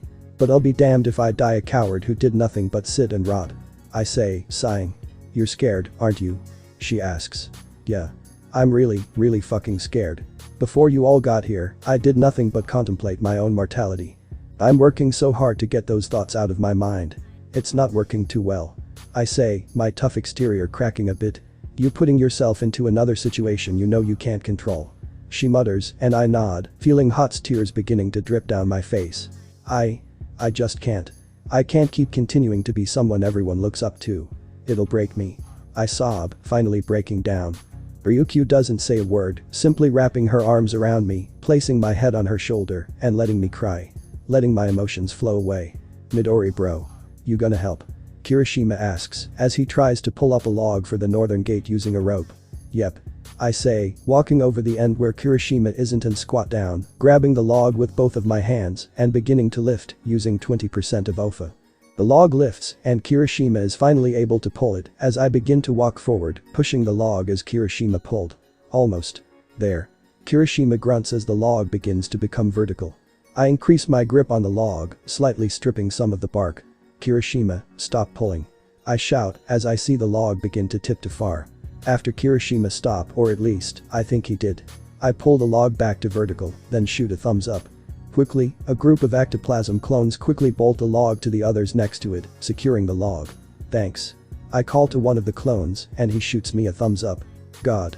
I'm just glad that things went smoothly. Kirishima mutters as he looks at the now completed gate. The final piece of construction we wanted to complete. Needed to, really. Yeah, I know how you feel. Things are at least better. I muse as we begin to walk back to the center of camp. Boss. The gyre says, landing in front of me in her hero costume, entirely soaked. Her normally fluffy hair drenched and laying again her back and head. What? I ask, looking at her, a tad confused. Oh. So, you know those hot springs? Ryukyu found something in there. It's some kind of blue glowy thing. She says, and I raise an eyebrow. Blue glowy thing? I ask, and she nods. Yeah. Ryukyu found it while she was relaxing. I don't really know what it is, but she wants to show you. Najire says, and I sigh. Alright. Kiri bro, you're with me. Najire, tell Endeavor where we're going, then catch up. I say, charging full cal to 5% to allow Kirishima to keep up. We both take off towards the springs, which are roughly 2 clicks off. Me and Kirishima make it there in just over 7 minutes, and we search around the draconic hero. Midoriya. Kirishima. Ryuko says, as we look over at her. She's. Oh lord, please fucking help me. She's really only half dressed, wearing a black top and a towel around her waist that only goes down to her mid-thigh. I managed to control my blush, somehow. So. What did you find? I ask, and she points to a pool. Walking past her, with Kirishima on my hip, we look in the pool, and do indeed a blue glowy thing. I jump into the pool, and reach to touch it, and I'm surprised to feel it solid. I try to pick up, and I'm surprised at how heavy it is. It must weigh 100 pounds or more.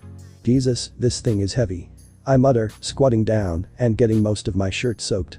I manage to lift it out of the pool, and set it down on the edge, then hop out. But. What is it? Kirishima asks, as I get a better look at it. It's a blue orb about 2 feet across, glowing with a bright blue light, seemingly originating from the deep center of the orb. It doesn't seem natural, I can tell that much. Ryukyu says, tapping the orb. We should probably get this back to our base before we do anything else. I mutter, tapping the thing. Boss. Najire says, landing next to us. This is the blue glowy thing. I say, tapping the orb. Whoa. Any idea what it is? Najire asks, seemingly curious. Nope. All I know is that's probably not natural. It's way too perfect to be natural. Nothing in nature could make something quite this perfect. I say, tapping the sphere. So. Do we just carry it? Kirishima asks. I mean, yeah. What else are we supposed to do? I ask, then I think about it. So. Who's gonna carry it? Ryuko asks. Me. I reply, then transform into my Spinosaurus form. I carefully pick up the in my jaw, holding it in my mouth like a gumball. Or, rather, a jawbreaker. Well, I guess that works. Kirishima says, and I flip him off with my claws. That's rude, boss. Nijire says, and I roll my eyes in response. Okay. Guess we now have to deal with a sarcastic dinosaur. Ryuko mutters. By this point, she had changed into a pair of cargo pants, thank goodness. Alright. Onward, my steed. Nijire says, flying up to my back and holding onto one of my spines. Kirishima grins and clambers up on me as Ryuko shakes her head, but eventually clambers onto my head, sitting between two spines. I begin to move back towards the base at a steady trot, moving fast, to be certain, but not incredibly so. This is so manly. Kirishima shouts on my back, getting a chuckle of Nijire. We approach the gate, and for a split second, the guards, who were Endeavor and Snipe, but after they see Ryukyu, Kirishima and Nijire, they put two and two together. The gate swing inward, letting us in. Why is Kirishima riding a Spinosaurus? Bakugo asks, as Kirishima hops off. Oh, this is Midori bro. Kirishima says, as Nijire hops off, and I lower my head to allow Ryuko to do the same. I then let the orb roll out of my mouth, then de-transform. Anyway, Ryukyu found this thing, and we need to figure out what it is. I say, tapping the spit-covered orb. Why did you carry it in your mouth? Yayoi Rozu asks. Didn't want to damage it. That was the safest option. I reply, as Kota walks up and washes it off with his quirk. He's gotten pretty good control over it, actually. So, what exactly is it? Midnight says, tapping the orb. I got no freaking idea, to be honest. I shrug. So, can we break it? Tetsu asks. We probably shouldn't. We don't know if it has some kind of disease we don't have resistance to, or if the stuff inside is radioactive or not. Ryuko says. Okay. So then, what do we do? Ichako asks. First off, Yayoi Rozu, make of a Geiger counter. We need to see if this thing is nuclear or not. I say, and she nods. She quickly makes one, and she checks it. It doesn't appear to be radioactive, so we can rule out anything that'll kill us like that. Yayoi Rozu says, and I look at it closely. Can you make a handheld X-ray machine? I ask, and she nods. After a few seconds, she hands a white plastic device. I quickly look over it, figure out how to work it, then point it at the orb, taking several scans. Okay. Ha. I was right. I mutter, looking at the scans. You were right about what? Ryuko asks. It's hollow. See, look. It's basically an outer shell, with a hollow space in the middle. I say, showing her the scans, and the white circle surrounded by a layer of black circles. So, this thing weighs over 100 pounds, and it's freaking hollow. Kirishima asks, tapping the orb. Yeah. Pretty much. Makes me wonder. Yeah, Momo. Make me a sledgehammer. 20 kilos. I say. Why? She asks, quickly making one. You'll see. Also, no more making things for a bit. I say, hefting the hammer, then swinging it directly into the orb. It cracks, but doesn't shatter. It's tough. Midoriya. What are you doing? Azawa asks. Seeing how hard this thing is. Clearly, it's pretty damn tough. I reply, before taking another swing. This one takes a small chunk, but other than that, there's no damage. What's the point of that? Ryuko asks, as I pick up the chunk, which despite only being an inch wide and about half an inch deep, weighs at least 3 pounds. First off, this thing is dense as shit. I say, tapping the orb. Clearly. Was there any other point? She asks. Yes. 2 others. I wanted to see if this thing was just thick glass or something. Second, smashing things with sledgehammers is fun. I say, and Kirishima laughs. That, I can agree with. He chuckles, and Ryuko, along with every other girl present, sighs a long and dramatic sigh. Why are boys like this? Mandalay asks. Because. Most of us are chaotic neutral idiots. Or chaotic good. Or chaotic evil. Nonetheless, we are all chaotic. Shinso replies. 26. I'm just not gonna argue. Iida mutters. So. How do we figure out what this thing is? Amakiri asks, and I look at the hammer in my hands. I mean, we could open this thing up. I mean, there is still the possibility of, deadly diseases and shit. That being said, I think maybe something that helps us come home. I say, looking at the small orb. What do you mean? Ashido asks. When I arrived here, I landed about 500 meters from those springs. I had just never found them. I think that the orb may have something to do with his quirk. Voids, that is. I say, looking at the orb. So, you got any ideas? Yayoi Rozu asks. First, pump this thing full of electricity, for one. Then, heat and cold. Figure out what the fuck this thing is. I say. You want to electrocute something of unidentified origin? Yaoirozu asks. Yeah. Kaminari. I shout and he walks up, cracking his hands. Okay. How many volts? He asks. Start slow. 100. I say and he nods, then charges the orb. I see it flicker brighter, just slightly, but only I seem to notice. Up it. 200. I say, and this time, the light coming from center shines even brighter, but still not very bright. Did you guys see that? Kaminari asks. Ah. Good, I'm not hallucinating. I saw it. Try 300. I say, and he complies, forcing more electricity into it. It flares fairly brightly this time, and everyone in close proximity sees it. 500. I say, and this time, it shines like a phone on full brightness at dusk. 1000. I say, and it shines like in bright halogen light. 10,000. I say, and it shines like a powerful flashlight. 100,000. I say, and this time, it sends out a few electric arcs. Whoa. Kaminari says, looking at the orb. 1 million. I say, and Kaminari nods. He shoots the volts into the orb, and it glows so brightly, I think it's similar in power to a fucking flashbang. I just stare at it, my eyes seemingly have the ability to adapt at incredible speeds. Don't know why, don't care. Well, I think we found that this can absorb ridiculous amounts of electricity. I say, looking at the semi-stupid Kaminari, who's shaking his head at the moment. Yeah. No. Shit. Kaminari mutters, looking up at the sky. Yaoirozu. You have a project. Get Nezu to help you. I need a generator that runs off of hydroelectric power that could create enough electricity to rival Kaminari. More, actually. Would it possible to do that? I ask, looking at her. She thinks about it. I'll talk to Nezu. But probably. It would take a few weeks, but it could be done, in theory. She says. You're gonna need machine parts, right?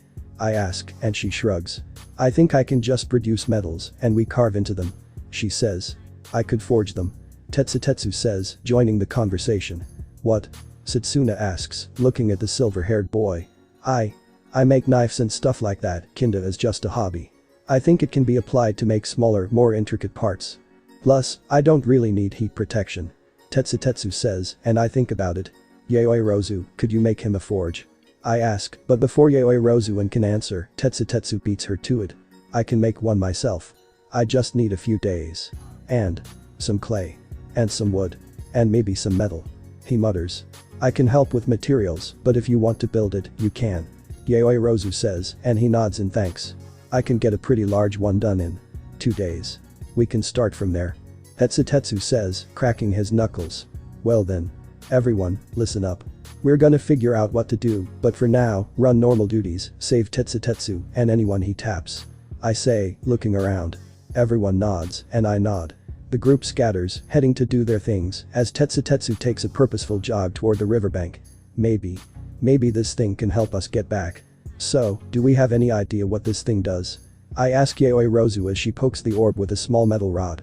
It's been 2 weeks since we found the orb, and Yaoirozu, Nezu, and Tetsutetsu have been working more or less non-stop trying to figure this thing out. Well, we just tested it. It does. Something very odd, to say the least. Tetsutetsu. Fire it up. Yaoirozu says, and the silver-haired boy nods, then flicks a switch, and I hear the familiar hum of electricity. Okay, so what happens? I ask, as Yamomo pulls on a pair of rubber gloves. Well, this thing conducts a lot of electricity. You might want to put these on. Anyway, when it gets above about 1.5 million volts. This happens. Yaoirozu says, handing me a pair of welding goggles. I put them on as the orb begins to glow. Yaoirozu lightly pushes the metal rod against the orb, and I watch as it disappears into the orb, seemingly melting. Okay, so it melts the metal. So what? I ask. Bup. Watch. She says, pulling the rod back. It's the same length as before, and there's no visible damage. So. It sinks into the orb. I ask, and she shakes her head again. No. It just seems to vanish. It's not inside the orb, we tested it X-rays. It just seems to vanish off the face of the earth, but it's clearly still there. She says, and I think about it. So, where is going? I ask, and she sighs. Still trying to figure that out. It's either being deconstructed, then reconstructed on an atomic level, or it's being taken to another dimension. I'll let you know if anything changes. She says as the electricity stops and glow fades. Okay. Try not to blow anything up, and we'll be good. We don't need you turning into Hatsum. I say, and Yaoirozu laughs. No promises. She says, and I nod, walking off. Midori bro. Kirishima shouts, jogging up to me, followed by a happy Saisho, along with a concerned Ryukyu, and a constantly happy Najire. Oh, hey guys. What's up? I ask, as Saisho clambers up me, resting around my shoulders, his odd chirping and purring noises making me relax, just a tiny bit. Not much, really. We were coming to check out Yamomo's progress. Kirishima shrugs. Well, I was just in there. Apparently, anything the stick in there is either being disassembled on the atomic level or being moved to another dimension. I say, shrugging. Those are oddly specific. Ryuko says, and I shrug. Like I said, guesses. Or maybe hypotheses. I reply. Well, I came here to say hi to Saisho. He won't climb up on me like he does you. Why? Najire whines, lightly petting the small mammal. It took him 6 weeks to comfy enough to do this. And even now, he still tries to bite my ear from time to time. I say, as Saisho purrs yet again. Or maybe he just doesn't like you. Kirishima says, jokingly. Najire, however, seems offended. How can anyone or anything not like me? Do you like me? Najire demands and Kirishima smiles. Yes, I like you, Najire. I'm just saying, Saisho may not. He is a wild animal, after all. Kirishima says, placatingly. But he likes Ryukyu. Najire says, gesturing to the pro. That, I can't explain. I reply, looking at Ryukyu, who's currently looking over my head to Yaoi Rozu. Anyway, how you doing, man? Now that you a semblance of a break from work? Kirishima asks, and I shrug. Pretty good, I guess.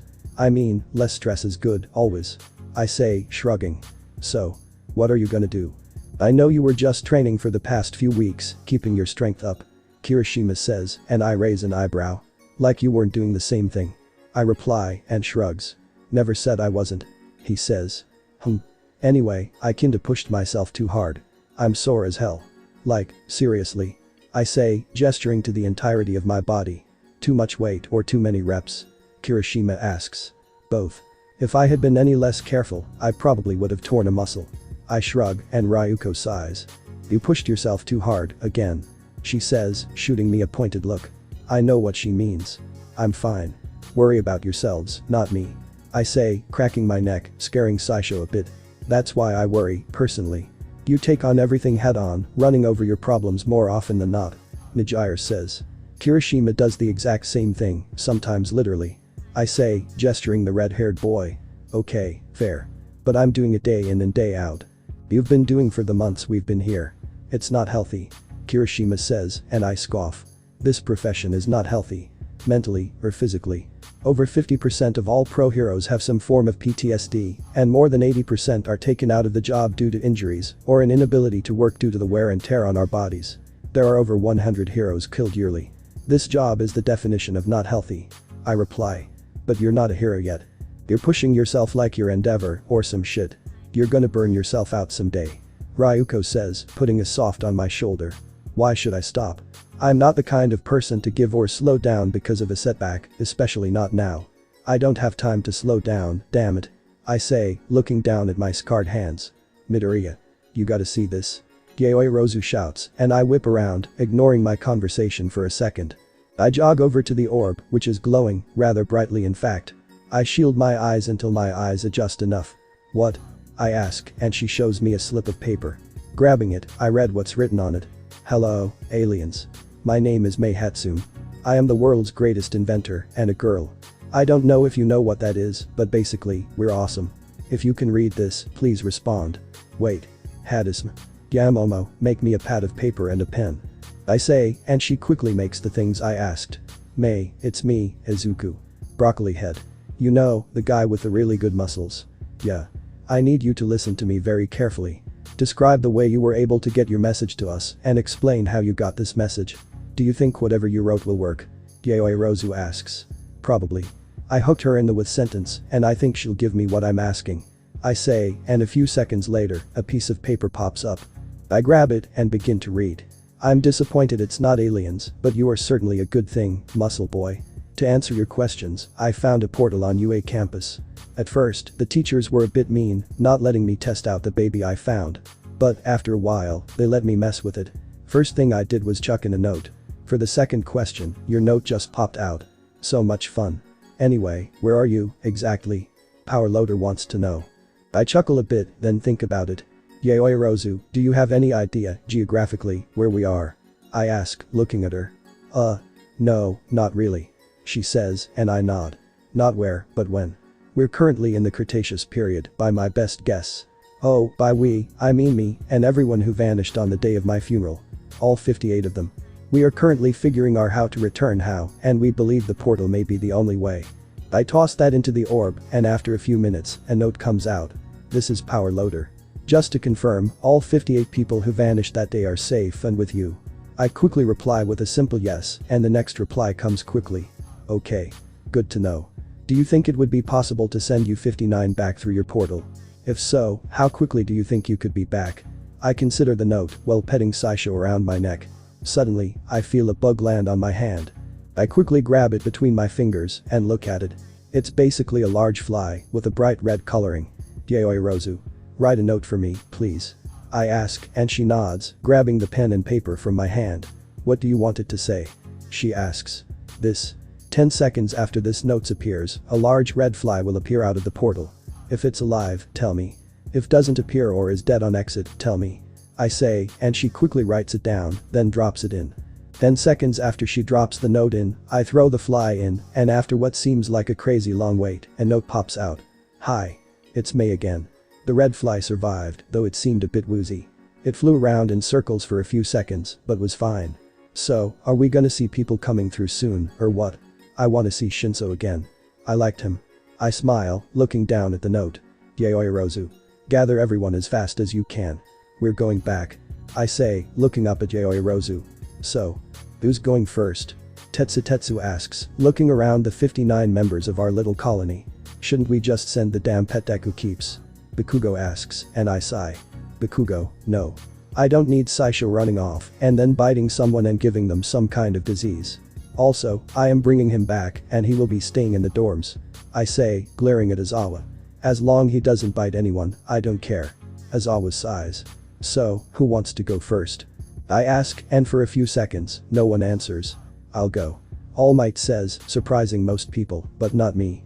Are you sure? You're not exactly a spring chicken, All Might.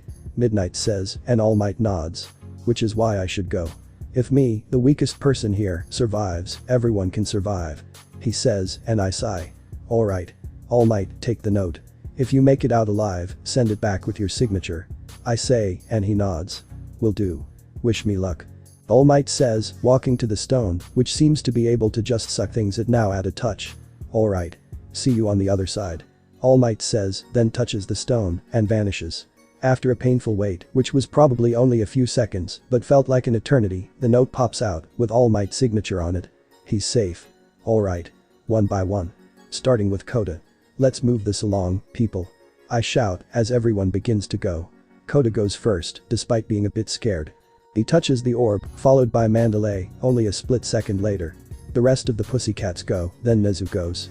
One by one, my class, minus Yaoirozu, goes, then 1B, then Aizawa, Midnight, Present Mick, and the rest of my teachers.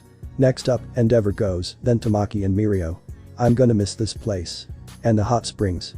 Oh well. Nijire says, touching the orb and vanishing.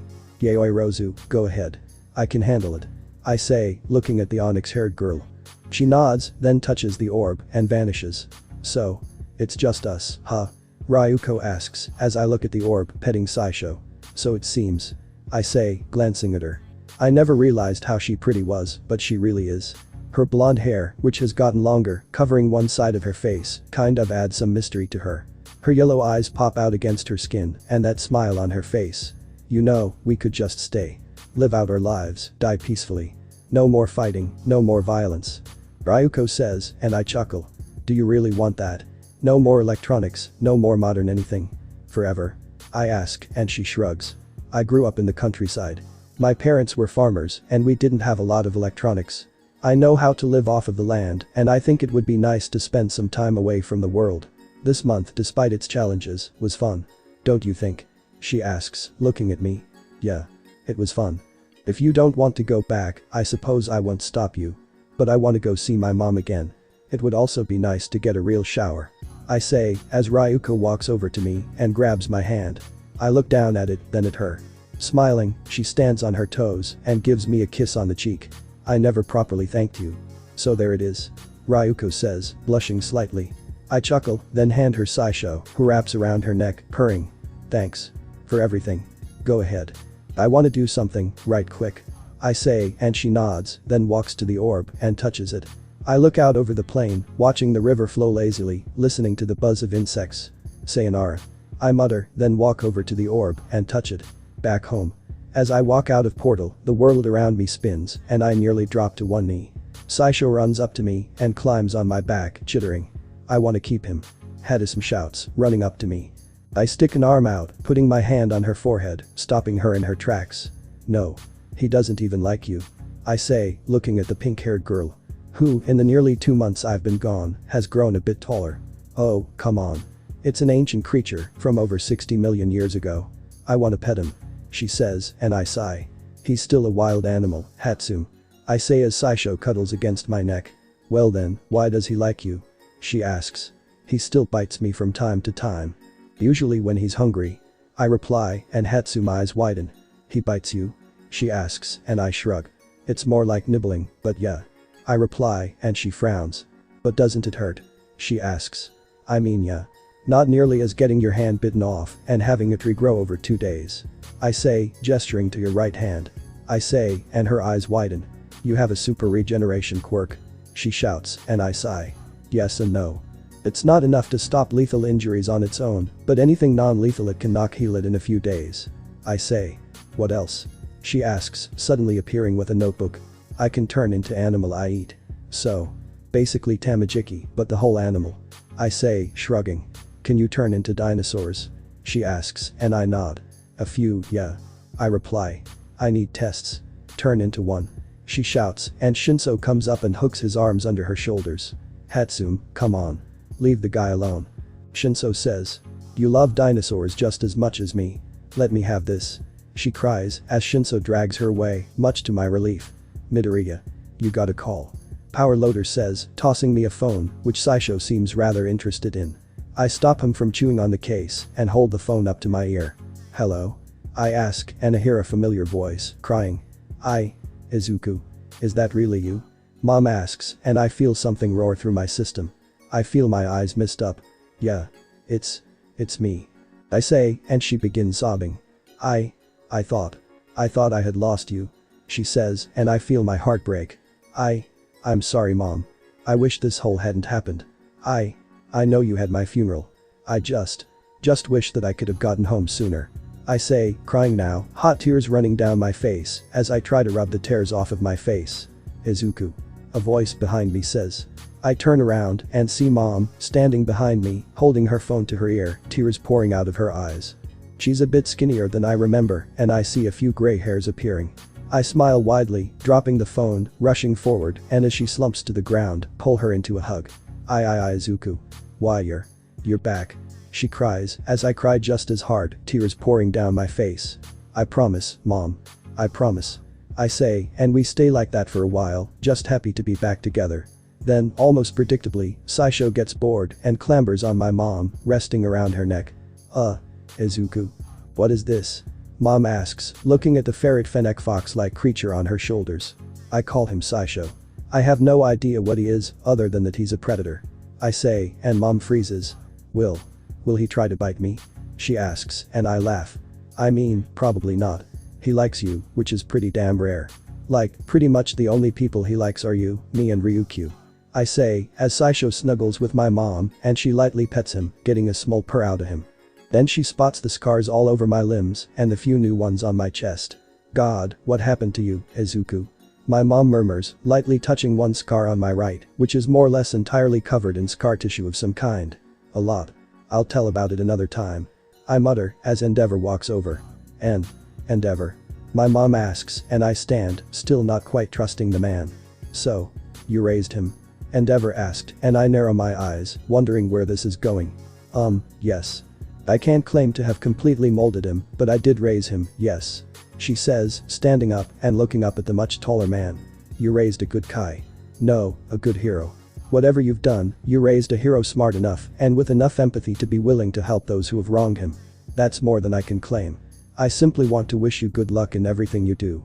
Endeavor says, then nods at me and walks off. That was Odd. I mutter, watching the flaming hero walk off. That it was. Nezu says, having apparently walked beside me at some point. Nezu agreeing with me. Must be the end of the world. I joke and he chuckles. You are funnier than I gave you credit for. But, that aside, you probably need to get home, shower, and buy many more clothes. Speaking of which. Nezu says, and some random aide walks out, holding a briefcase, which he takes from his aide, then hands to me. I take it and I open it. Inside is stacks of 10,000 yen bills. Nezu, is this a bribe? I ask, closing the case. Nothing of the sort. It was money donated to the school in your memory, and well, seeing as you aren't dead, I figured you could have it. And don't worry, this is really only a small portion. Nezu says, before I can protest. How much is in this case? I ask, and he thinks. If I'm correct, 10 million yen. He says, and I hear my mom gasp, and I think about it. You sure, Nezu? I ask, and he nods. As far as I am concerned, everyone who you saved back then owe you their lives. 10 million yen seems like a fair compensation, Nezu asks. You putting money on people's lives, Nezu? I ask, and he laughs bitterly. No. My own. With that, farewell. I wish you good luck and I hope to see you back here. Nezu says, his tone returning to normal, then walks off. What was that? Mom asks, and I shrug. I don't know. I do know, however, that we are now 10 million yen richer. I say, looking at the case, in mild bemusement and a bit of excitement. By the time we make it home, Saisho is getting a bit antsy, nipping at my ears, more than a few times. I'm gonna have to find a place for him, at some point. You know, you've gotten a lot taller, Izuku. Mom notes, and I chuckle. Yeah. I'm gonna need a whole new wardrobe, probably. I say, looking down at my body. I didn't really notice, but my muscles have actually gotten even more defined, if that was at all possible. You know what, some of your dad's old clothes might fit you. I'll try to find some. Go shower, because you need it. And you're gonna need a haircut. And. I think I see stubble. You're gonna need to start shaving. Mom says, and I rub my face. I can feel some stiff hairs on my face. That I will. Anyway, we're probably gonna need to swing by a clothing store. I'm also gonna need a refit for. Well, everything, really. Hero costume, school uniforms. I mutter, thinking about it. Oh. That's true. Well, give me a minute and I can find some of your dad's old clothes. Go find some boxers that fit and I'll give you some clothes. Mom says, and I nod. I walk to my room and find it clean, which makes me smile. Searching through my dresser, I find a pair of boxers that will hopefully fit and walk out of the room and see Saisho lying on the couch in the living room, asleep. My mom walks out of her room, carrying a pair of sweatpants, a red shirt, and a dark gray hoodie. These should fit you. Hopefully. My mom mutters, and I smile. Thanks. I say, then step into my bathroom and pull off my shredded sweatpants and then get into the shower. I shower off, letting hot water run over my body for the first time in literal months. I wash out my hair, which has gotten so long, I might as well throw it in a ponytail. After well over half an hour under the water, finally feeling clean, I get out and towel off, then get a good look at my body in the mirror. My face has matured, losing baby fat, my jaw and cheekbones now more prominent. My shoulders are wider, and I've lost fat in general. Whenever my muscles move, it's like steel fibers beneath my skin, and the scars have faded just a bit. My hair hangs over my face more, and I have a slightly more dead look in my eyes. I put on the clothes and walk out of bathroom, and I smell something cooking. Katsudon? I ask, as my mom turns around, smiling at me. Yep. Just for you. She says, as Saisho scurries over, sniffing around for food. Mom, smiling widely, tosses him a scrap of meat.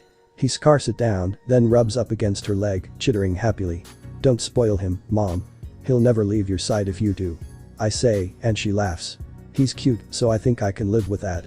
She says, and suddenly, the doorbell rings. I look at my mom, in mild bemusement, and she shrugs, but I notice the small smirk. Walking cautiously towards the door, I'm a bit surprised to see a trio of people outside the door.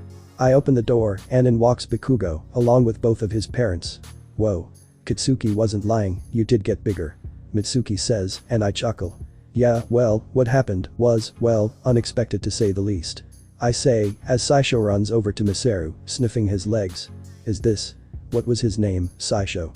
Masaru asks, looking at the small creature, who sniffs his hand as Masaru offers it. Yeah. Damn thing follows Izuku around like a damn puppy. Katsuki says. Well, it is a pet, Kaken. I say, and he glares at me, then sighs. I suppose. Whose clothes are those, by the way, cause those are not yours. Bakugo says, and I smile, a bit sadly. My father's. I reply, and Mitsuki's face darkens. Oh. Him. Didn't even show up to his own son's fucking funeral. Mitsuki snarls, clenching her fists. Inko gasps, moving to cover my ears, but she can't quite reach. Mom, it's okay. I've heard enough curse words. I say, pushing her hands down. Who corrupted my boy? Mom asks, and I laugh. A lot of people. Kitsuki, some of my classmates, villains. Endeavor. I say, and Mom sighs.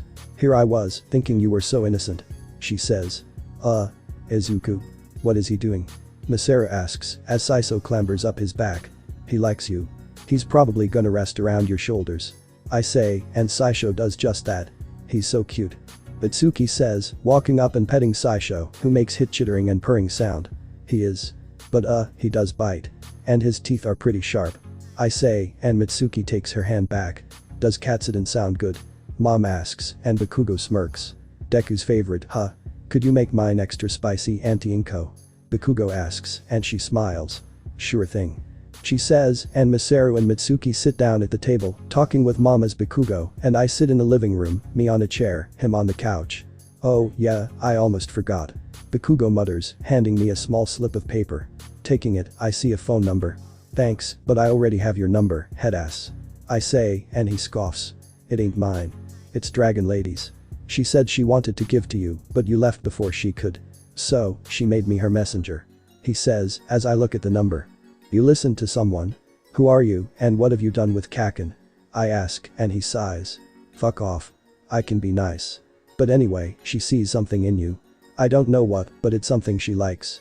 Bakugo says, and I think to that kiss she gave me. I never properly thanked you. I wonder. What she does see in me. Now, I know that the past few weeks have been Midoriya, what is Saisho doing here? Azawa asks, as the small creature lounges on my desk, purring lightly. Would you rather have him running around the dorms? I ask, and Azawa sighs. I don't. I suppose not. He sighs, and I shrug. Besides, he's really only comfortable around me. I say, shrugging. And your mom. And my dad. And Ryukyu. Bakugo replies, and I flip him off. Anyway, moving on. Hero work studies are starting up, and I was hoping at least a few of you would apply. Though, 3 of you have been requested. Azawa says, and I raise an eyebrow. Wait, who? Kirishima asks, and Azawa doesn't say anything for a second, then sighs. You, for one. Along with that, Midoriya and Bakugo. Azawa says, and I raise an eyebrow. By who? I ask. Kirishima, by Fatgum, Bakugo by Mirko, Midoriya by Night-Eye. Azawa says, and Bakugo's eyes widen. The rabbit bitch. He shouts, and Azawa raises an eyebrow. Yes. The rabbit hero has offered you a position to train under her. I would suggest taking it. You two are fairly similar. Azawa says. Hell yeah. Kirishima says, holding out a fist to Bakugo, who bumps it in response, though he is a bit annoyed, I can tell. Anyway, others may be willing to take some of you other students. Azawa says, as I tap my desk a few times. What does Night-Eye want with me? I ask, looking at Azawa. He merely shrugs, but then the door is thrown open by none other than Mirio of the big 3, followed by the other 2. I can answer that. Night-Eye wants to talk you about a few things, and if he likes you, he's gonna help you. Mirio says, and I look at him, a bit bemused. Help me? I don't think I need help, to be entirely honest. I say, and I feel something roar inside me. Every single one of my instincts are shouting run. I hit the fucking duck as a small piece of metal goes flying past my head and out the window, breaking it. You don't need it, A tall man with green and yellow hair says, walking into the room. I pop to my feet, emitting a deep growl from my chest and throat. You attack me, with little to no reason. You better have a good fucking reason, Night-Eye. I snarl, my hands crackling with electricity. I was testing your reflexes. They're impressive. He says, and I clench my fists, feeling my bones grind against one another and groan from the strain I'm putting them under. You better be fast, Night-Eye. I say, electricity flaring around me as I jump to 25%. He says, as I stalk toward him, not saying a word. The second I'm clear of the desks, I leap at him, feeling the air pressure explode behind. Night-Eye, to his immense credit, tries to sidestep me. However, I whip out my arm, grabbing his arm, whip around, and then throw him out the already damaged window. Leaping after the tall man as he recovers, I shoulder check him, sending him tumbling on the ground. I feel a sharp pain pierce my arm. Dislocated my shoulder. I grab my arm and snap it back into place. You are fast, I will give you that. However, You can't compete with a pro. He says, cracking his neck and knuckles. You sure? I ask, a maniacal grin on my face. I'm sure. He says, and I see one of his eyes glow purple. It hits me. You let me grab you on purpose, didn't you? I ask, laughing. That I did. You'll never be able to hit me. He says, and I smirk. Just because you know what I'm gonna do doesn't mean you can react. I reply, lifting my leg, slamming it down, causing a small tremble in the ground. I leap at Night Eye, trying to grab his neck or head, but he ducks and swings his arm around to hit me. I dodge by throwing my body in a spiral, then try to fire off a few blasts from my fingers, which he dodges. He punches me in the gut, but I simply tank the blow, grabbing his arm and throwing him into the air. He barely reacts and instead throws 3 small steel projectiles at me. I weave between them and leap at him again. He dodges my initial attack, grabbing my arm and whipping towards the ground. I slam into the ground, creating a groove in the dirt. I can. Honestly, I expected you to be better. Training under All Might and all that. Especially considering you got his quirk. Night Eye says, as I get to my feet, spitting out blood from a cut on the inside of my cheek. So you know. I say, and he nods. Honestly, I don't think you are a good vessel. Mirio would have been better. He says, and I feel unholy rage burn through me. Why? Because you trained him. Because he has a quirk. I snarl, feeling just about ready to kill him. Yes. That's exactly why. His quirk, while not amazing, has been trained beyond anything you could accomplish. Night Eye says, and I growl. So what, he has a quirk? I can stack up to you. You don't need some fucking biological advantage to become something more. So, is this the test? Fine. I'll crush it, and I'll fucking crush you. I shout, which quickly turns into a roar as I turn into my Spinosaurus form. The roar causes the ground to tremble as Night Eye merely looks at me, a bit unimpressed. So, this is your dinosaur. Not very impressive. He says, and I snort, then charge him. He throws his metal projectile things, and just before they hit me, I turn back into a human, sliding. He looks down in shock as I sweep his feet out from under him, and he falls. Scrambling to my feet, I reel my foot back and kick him in the ribs. He goes flying, slamming into the chain link fence. How did you break? How? He asks, getting to hit feet, and I shrug. I don't know. I don't care either. You're losing here. I say, leaping at him. We engage in hand-to-hand combat, trading furious blows at insane speeds. Night Eye, despite his shock, is able to keep up with my speed, even trying to counter. But I'm simply too fast and too strong. Night Eye begins to falter and switches, blocking instead of trying to counter. Eventually, I manage to land a solid blow on the much taller man, and I feel something crack under the blow. He stumbles, holding his ribs. Give up, Night Eye. You can't win. I think you know it. I say, and he smirks. Don't count me out. He says, sprinting toward me, fist cocked back. I reel my own fist back, and just before we throw, a blonde boy pops up from the ground. I redirect my punch, sending it to the right of Mirio, while Night Eye pulls his punch enough to allow Mirio to catch it. Night Eye, Midoriya, stop. He says, and I look at my upperclassman. Fine. I was done with him anyway. I say, glaring at the pro hero. You're stronger than I expected. Night Eye says, glaring at me. So, do you want to take him? Mirio asks, as I raise an eyebrow. Hold on, who said I had even agreed? I ask. I want to train you. Night Eye says, and I scoff. There are much easier ways of determining if you wanted to train me. I snarl, beginning to walk back to my classroom. You know how time he has left. It's not much. Night Eye says, and I tense. I know that. I like to think he's some of immortal, but I know he's not far from death. I'm not an idiot. I reply, looking at the man over my shoulder. We need to train a real true successor. And while I may no entirely agree at the moment, you show promise. I will now go see Recovery Girl. Night Eye says, holding his ribs. I walk back into my classroom, hopping up through the window. I go sit back down at my desk, ignoring the stares. Midoriya. You just attacked a pro. Why would you do such a thing? Iida asks, as I sit down. He was testing me. I passed. I'll take that offer from Night Eye, Aizawa. I say, and he nods. Alright, moving on. Aizawa goes into some speech as I pet Saisho, listening to him purr away. Later that week. Midoriya, is that an energy drink? Iida asks, as I pull the can out of the fridge.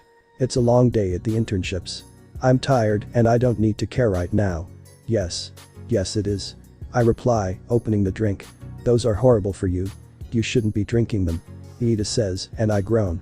Iida, being a hero is horrible for your health. Me especially. I say, sipping from the can. That's not a good thing. Iida says, and I shrug. Iida, we live in a world where quirks like voids are semi-normal. I say, and Iida sighs. Okay, but still. He says. But what? Look, I'll be fine. It's healthier than drinking alcohol. That's actually a good point. Iida sighs, and I shrug. Boss. I hear the familiar call of a blue-haired upperclassman who floats into the room, a wide smile on her face. Najire, what are you doing here? Also, stop calling me boss. It's weird. I say, taking another sip of my energy.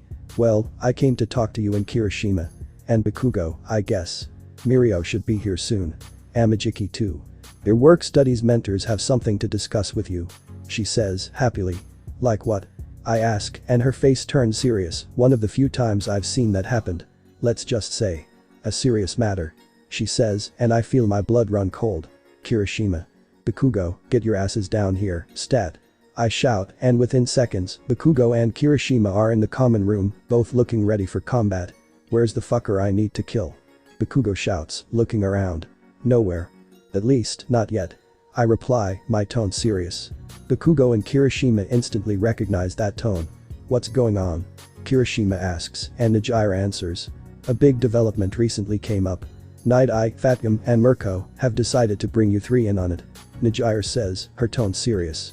Yeah. This isn't good. Mirio says, running into the room. Amajiki is right behind him. How bad we talking? Like, world ending? I ask, and Mirio shakes his head. I can't tell you. Not here. He says, and I feel my blood run ice cold. Okay. Where, then? I ask, and Mirio waves his hand. We take a train to Night Eye's agency, which is small, but still well known. We're led to a conference room, where the three pros who are mentoring us are still, all of them with concerned looks on their faces. Night Eye looks the same, honestly, but seeing a serious expression on Fatgum's usually smiling face is concerning. Same thing with Mirko, considering her ears are also pressed against her head. So, what's so important? I ask, looking at the three pros. It's probably best if I explain. We have uncovered some disturbing information, to say the least. Remember the girl you ran into a few days ago, Midoriya? Night Eye says, and I nod. Of course. I would never forget that. I say, and Fatgum sighs, then speaks up. Last night, as you all know, Riot and Sun Eater were attacked by a man who shot them with odd red bullets with needles on the end. The bullet were analyzed. And it was found that they contained traces of human DNA. Fatgum says, and I feel something wash over me, like a flood. Human. What are you saying? Bakugo snarls, his voice trembling slightly. That girl. She had bandages, according to both Midoriya and Mirio. That girl. Something not okay is happening to her. Mirko says, and I place my hands on the table in clenched fists, my knuckles white. Human fucking experimentation. I snarl, my voice barely louder than a whisper. Night Eye nods. We believe that they might be keeping the girl at the Shai Hasakai main compound, which we plan to raid. There will be a larger meeting tomorrow, but we felt it prudent to tell you now, in case you want to bow out. Night Eye says, and I shoot my eyes up to look at him. Like hell I'm backing down. Fuck the danger, or whatever else you're gonna try to say, I am going on that fucking raid. I'm saving that girl. I'm not letting her go again. I snarl, slamming my fist on the table. I agree. No way I'm not. It wouldn't be manly. Kirishima says. I'm fucking going. None of you bastards could stop me anyway. Bakugo snarls, slamming his own fist on the table. Glad you three agree. Night Eye says, and I smirk. For one, for all, for hope, for peace. The code of a hero. I say, and Night Eye smirks. That hasn't been used in decades. Night Eye says, and I shrug. Maybe it should be. I say. For hope. So. The hell are a trio of kids doing here? A hero by the name of Rocklock says, glaring at me, as I sit in my UA uniform, simply blinking a bit. You got a foo. Bakugo begins, but I hold up a hand, and he glares at me, but sits. To answer your question, we are here because our mentors requested it. I've fought Void, Muscular, Shigaraki, and several other fairly deadly individuals. So, me and my classmates have marathon earned our way here. Thank you for your time and consideration. I say, as Rocklock's face twists into a snarl. Listen here, you damn bra. Rocklock begins, but he's cut off by Ryukyu, who walks into the room. Rocklock, please, calm down. He saved my life, nearly dying to protect me. He was also the person who helped everyone that was sent by Void back in time. He has more than earned his spot here. She says, nodding at me. I simply nod back, not saying anything. We already text quite a bit, so there's really nothing new. Though, I'm not sure if I like the whole put together look. I almost thought she was cuter back then. I agree. These kids are awesome. Fatgum says, lightly patting Kirishima's head. Najire smiles widely at Kirishima, who blushes a bit but smiles right back. Still don't think they should be here. This mission is gonna be dangerous. Rocklock says. I fought Muscular, who killed several pros. Don't talk to me about Danger. I reply. Alright, stop. Night Eye's voice cuts through the din. Everyone quiets down, and the meeting begins.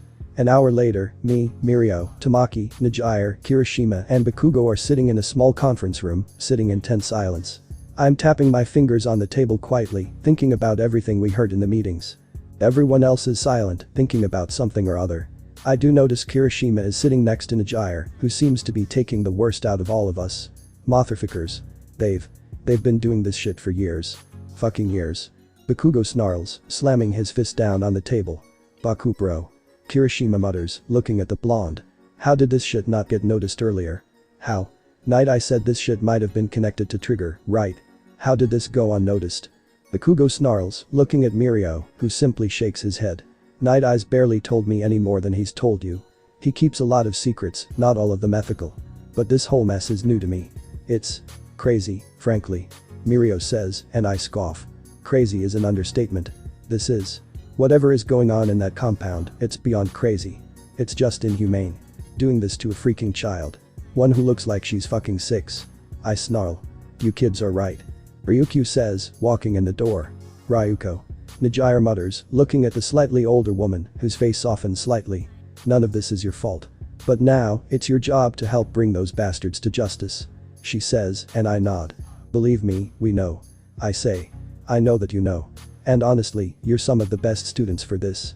All of your first years are more than willing to fight like hell, and your third years are called the Big Three for a reason.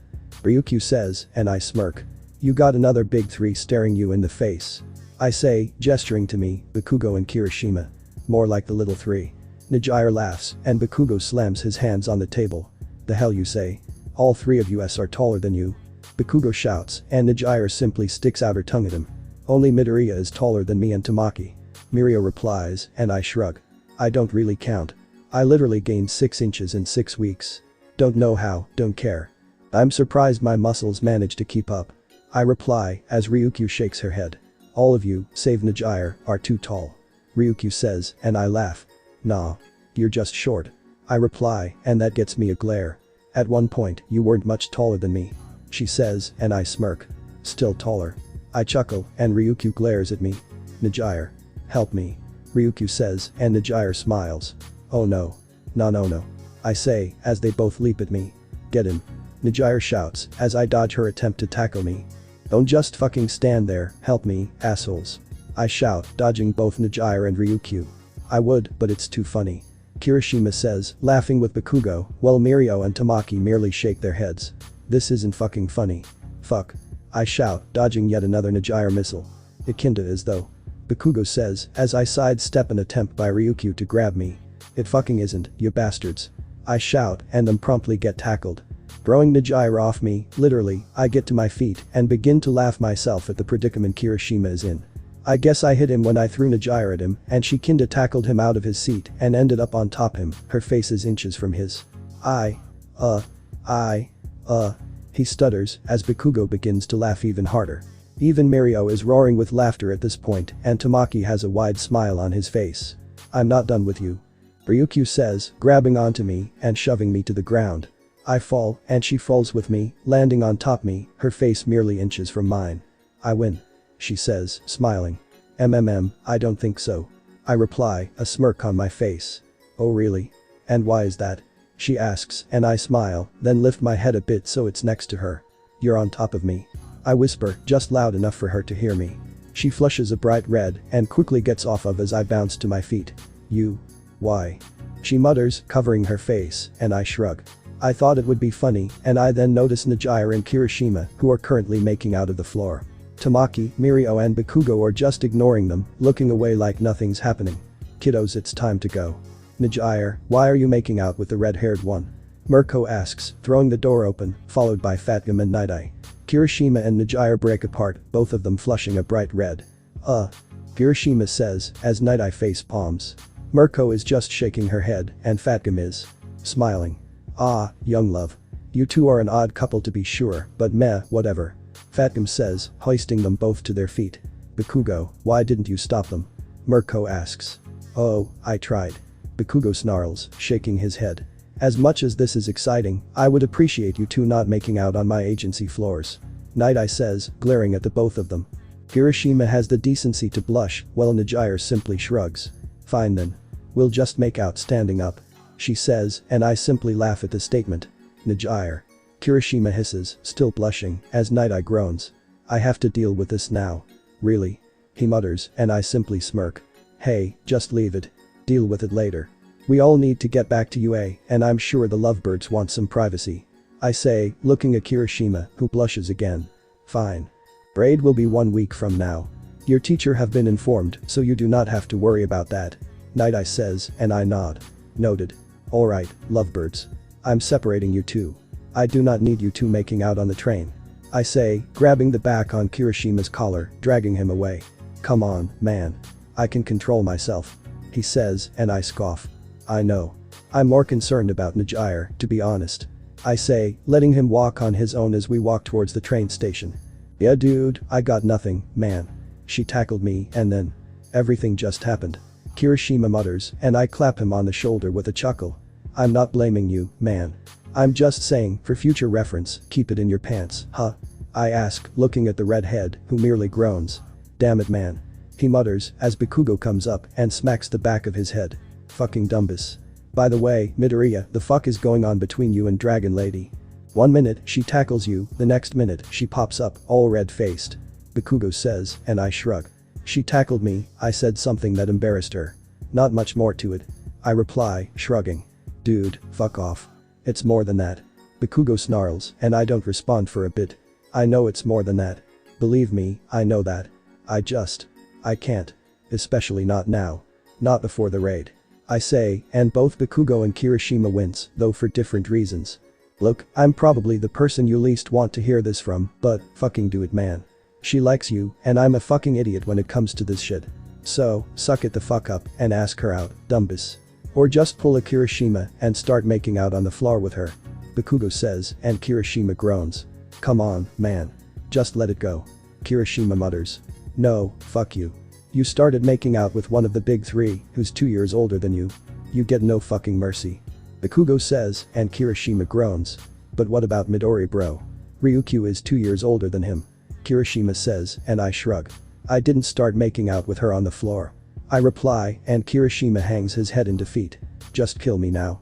He mutters, as me and Bakugo share a chuckle. 1 week later. Alright. Is everyone ready? Night Eye asks, as we all sit in an armored vehicle, driving to the Hasakai compound. Everyone is dressed in their hero costumes, me and my new one.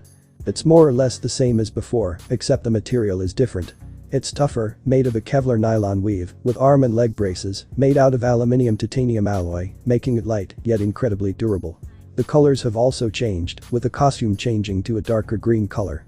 The vehicle is filled with me, Kirishima, Bakugo, the big three, Ryukyu, Mirko, Fatgum, Night Eye, Aizawa, and Rock Lock. Hell yeah. Bakugo snarls, slamming his fists together. Everyone remember the plan? Night Eye asks, and everyone nods. I clench my fists, feeling one for all roaring throughout my body. Yes sir. Me and Mirio mutter, and he nods. Good. He says, and I feel the vehicle begin to slow. The armored vehicle stops, and Fatgum throws the door open. Everyone hops out, some of us crouching, others, myself included, standing straight up, not caring about being seen. Ready? Night Eye shouts, as I flare Alpha to 25%, electricity flaring around me. Suddenly, a frankly massive person crashes through the wall of the compound. The massive wall of flesh is wearing a plague doctor mask. You know, it's rude to show up unannounced. The man growls, then raises a fist to crush a few police officers. Before he can do it, however, he's sideswiped by a dragon Ryukyu and is then attacked once again by Mirko. Get going. Blondie, go with Night Eye. Mirko shouts, and Bakugo snarls. Don't fucking call me that. He shouts, but follows us nonetheless. I literally kick the door off of its hinges, taking out a few Yakuza members. One who didn't manage to get completely vibe checked via door is taken out by Mirio with a single punch. We'll handle these guys. Go, find the main compound. An officer shouts, and Night Eye nods. Thank you. He says, then touches a Yakuza member and looks him in the eyes. After looking for a few seconds, he walks over to a small memorial and pulls on the vase sitting on it, revealing a passageway going down towards the inner depths of the compound. What are we waiting for? I ask, cracking my knuckles. Nothing. Lead the way, Deku. Night Eye says, and I smirk. My electricity flaring around me, I head into the compound, into the depths of the evil place. Depths tend to hide the worst of the world and of humanity. Fucking vibe check. I roar, front kicking some poor sap into a wall as we run deeper into the compound. Me, Mirio, Night Eye, Aizawa, Rocklock, Kirishima, Bakugo, Tamaki, and Fatum, along with several police officers, are working our way through the compound. Shut the fuck up, Deku. Bakugo roars back. Both of you, shut up. Night Eye snaps, and we do. Tensions are running high, so we're all really jittery and on edge. As we continue deeper into the compound, out of nowhere, the walls and floors begin to warp unnaturally, warping in wave-like motions. The fuck? Bakugo snarls, looking at the walls. It's a quirk. We need to find its user. Night Eye cries, as a wall forms in front of us, which Mirio just phases through. Goddammit. Bakugo. I shout, charging at the wall, my leg pulled back. Don't fucking tell me what to. Bakugo roars, but follows me nonetheless. I slam my leg into the wall, weakening it, and Bakugo lets loose, blowing a hole through the wall, large enough for us to pass through. Mirio is already gone by the time we're through, and I curse. Damn it. Aizawa, can you stop this guy's quirk? I ask, looking around at the walls once again. Until we find him, no. I can't do anything until then. He says, and I curse. Fuck. We need to split up, stat. Tamaki, Kirishima, stick with Fatum. Night Eye, Rocklock, with me. Aizawa, handle Bakugo, make sure he doesn't kill anyone. I say, before me, Rocklock and Night Eye all take off. I punch or kick through any walls in our way, probably getting a few microfractures as I do, but I ignore the pain and just keep on going. For a while, we pass no one. Eventually, we find a passed out man on the floor, wearing a white mask. That's Akaki. Weird man, weird quirk. Night Eye mutters, and I bark out a laugh. Weirder than mine. I ask, and Night Eye shrugs. He makes people feel drunk with it, so I would say so. He replies. That is odd. Meh, whatever. I mutter, and as we continue, I hear loud bangs. Gunshots. I mutter, charge Ofa to 25%, then take off as fast as I can towards them. After a minute or two of running around, I know I'm close. The other side. Of this wall. Backing up against a far wall, I leap at the wall in front of me, then kick clean through it. As I do, I instantly spot three things. First, Overhaul, wearing his red and gold mask, staring down Mirio. Second, Mirio, covered in blood, spikes rammed through his body, and Eri, cowering behind him. Third, a small red dart on the ground near Mirio's feet. Overhaul. I roar, leaping at the black-haired man, a leg reeled back. I flip, then slam my foot down with ferocious force, and end up barely missing him. I remember you. Another diseased brat. Come on then, bring it on. Overhaul laughs, and I snarl. Fine then. You want some? You'll get some. I roar, leaping at him once again. As I do, he sends a row of spikes towards me, but I simply smash through them, shocking Overhaul, as I grab him by the collar, spin around, and throw him, hard. He goes flying, and as I try to reach him, he hits the wall, and creates a protective shell around himself. I slam into it, full force, and then have to whip my head back to avoid getting turned into God knows what by his quirk. Leaping away, I land, but I'm going far too fast, and have to tumble to recover, and as I do, I spot Rocklock and Night Eye run into the room. Deku. Night Eye calls, and I glare at him. Grab Eri and Mirio. Get them out of here, now. I shout, as Overhaul sets down not 30 feet from me. So, you want to take Eri? I can't let you do that. Overhaul mutters, sending a flow of spikes towards Night Eye and Rocklock. Before it can hit, I fire off several fingers blasts of 45%, destroying the oncoming spikes. Overhaul glares at me, his eyes seeming to bore into me. I merely return the glare, not backing down for a second. Okay. Fine then. Guess you die first. He snarls, charging me after making stone gauntlets around his arms. He pulls a fist back, and before he can do anything, I grab the gauntlet, crush it in my hand, then grab his face, and slam it into the floor, hard. Before he can recover, or try to attack, I grab him by the collar, and throw him at a spike he made, but manages to destroy it before it can run him through. You are an annoyance. Why do you keep fighting? You have no reason to. You've accomplished your goal, right? Eri is safe. Not for long, of course, but she is safe. Why not just give up? Overhaul asks, and I laugh. Not sarcastically, not hatefully, just a genuine laugh. Really? Really? I'll you 3 reasons, right here, right now. First. You're a murderer. Letting you go would be stupid at best, suicidal at worst. Second. Human fucking experimentation. I know what you've done to Eri, leading me to my final point. If I let you go, you will stop at nothing to get Eri back. And that, I cannot allow. I snarl, my tone finally turning serious, as I force full cowl to 30%, my limbs trembling as my hair rises a bit from my scalp, my eyes shining with electricity. So, you won't back down. Fine then. You will die a worthless brat. Overhaul says, pressing his hands to the floor and sending a wave of spikes towards me. I slam through them and leap at the black-haired man, my arm reeled back, aiming to slam into him. Before I can land the blow, he dodges, and I slam my hand into the floor, creating a 8-foot-wide crater where he once was. I whip my head towards him, leaping at him again. We continue this dance, nearly landing blow after blow, but always manages to just dodge. You're persistent. Overhaul huffs, a bit out of breath. And you're annoying. Are we gonna continue to state the obvious, or are we going to fight? I ask, looking at Overhaul, taking in a few deep breaths. I think we will. Overhaul mutter, walking over a companion and touching him. To my horror, he disfigures his own subordinate, creating large muscular arms and legs, as I stare at him at shock. It reminds me of muscular, but more grotesque.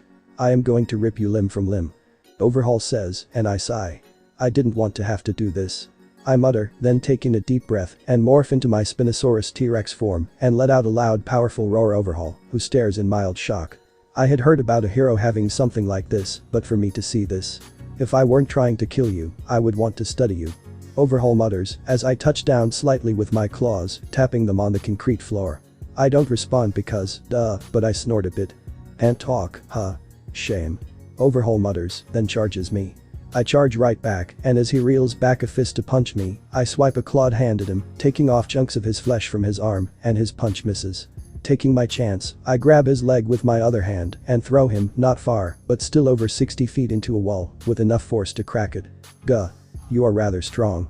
Overhaul shouts, shaking his head. I merely shake my head and charge again. Overhaul steps out from the wall, charging to meet me. One thing I figured out quickly in my time in the past is that when I'm charging, full speed, very few things can survive it. I plow through trees, stun other dinos, and even T-Rex and other Spinos falter when they notice me. So, I have to give Overhaul credit when he holds his ground and tries to stop me in my tracks. He sticks out his arms and grabs mine as I charge. He manages to slow me down, but not stop me entirely. I simply have too much speed and too much momentum. I force him back into the same wall, pinning him against it as I snap at his face and chest, but I can't quite reach him. Grabbing my jaw with his hands, he slowly begins to force me back, but before he can slam me into the ground, he gets smacked aside by Ryukyu in her dragon form. Looking up, I realize that at some point during our fight, the roof of the room we're in, which also worked as the street, had been broken in. I guess she got in that way. I do note another Yakuza members, unconscious behind both me and Ryukyu. Midoriya, the hell are you doing? Ryukyu asks, and I snort, then gesture with my arms at Overhaul. I get it that you're fighting him, but why are you in that form? She asks, and I again gesture to Overhaul, who's still in his muscular form. Damn heroes. Overhaul roars, and I glare at him. You want to bring this guy down? Ryukyu asks, and I nod, then let out a powerful roar and charge Overhaul, Ryukyu behind me. As we get close, Overhaul picks up a piece of rubble and throw it at us. I dodge it and continue charging. As we get close, Overhaul uses his quirk to create a stone wall, about 10 feet tall. I manage to clamber over it, only to be met with a fist to the face. I stumble back, but merely shake my head and continue going. Ryukyu, flying over the wall, smacks Overhaul in the chest, sending him stumbling back, and I grab his leg with my jaws and shake him like a ragdoll, eventually tossing him aside as he forces his mutated body to its feet. Surrender. You might make it out of this relatively okay. Ryukyu shouts, and I growl, the sound echoing in the chamber. I will never surrender. Overhaul shouts, leaping at us one more time. I raise a claw to bat him down, but before I can, he pops out of his mutated form, leaving a wrecked subordinate behind him, then slams his hands on the ground, creating a massive spike, well over 50 feet long. Before I can block or destroy it, it hits Ryukyu, still in her dragon form, in the upper chest. Screeching in pain, she manages to pull herself off, stumble away, and de-transform, but the damage has been done. Ryuko. I shout, transforming back into my normal state, and run over to her as she lies there, blood pooling from the wound around her. She's missing a good amount of flesh from her upper right torso, just below her collarbone and shoulder joint. The wound is about 2 inches wide, and look nasty. Don't worry. About me. She mutters, and I shake my head. It's my fucking job to worry about you. I hiss. No. Your job is to be a hero. She mutters and I hear Overhaul laughing. So, the heroes fall, huh? He chuckles, and I look around for someone to help. There isn't anyone. You son of a bitch. I roar, spinning around, and flaring full cowl to 35%, I leap at that Yakuza boss, whose eyes seem happy. That only fills me with more rage. What are you gonna do now, hero? Kai. He doesn't get to finish the sentence before I grab him forearm and snap it backwards at 90-degree angle. He howls in pain as I slam my foot into his knee, shattering the bone and forcing him to drop. Grabbing his head, I knee him in the face, hard. His head snaps back, blood flying from his nose. But I'm not done. Grabbing his collar, I slam him repeatedly into the ground actually cracking under the blows. When I finally get my rage out, Overhaul's face is covered in blood and most of the bones in his body are likely broken. Despite his frankly horrific injuries, he manages to get something out. Heroes don't kill. He mutters, and I smirk. You're right, we don't. You'll just wish I did. I reply, dropping him as he groans in pain. As I walk back towards Ryuko, Mirko, Bakugo, and several other comes running in. Holy shit kid, what the fuck happened? Mirko asks, looking at the destruction as medics rush to me and Ryuko. I wave off the medic who looks at me as others tend to Ryuko, and even Overhaul. We fought, we won. I reply, looking at the rabbit hero as medics move Overhaul. Deku. What happened to Overhaul? Bakugo asks. He earned something you never want to. I say, standing up as medics carry out Ryuko. And what's that? Mirko asks. My hate. I reply, walking out of the room. If you've earned my hate, don't run. You'll only die tired. How is she?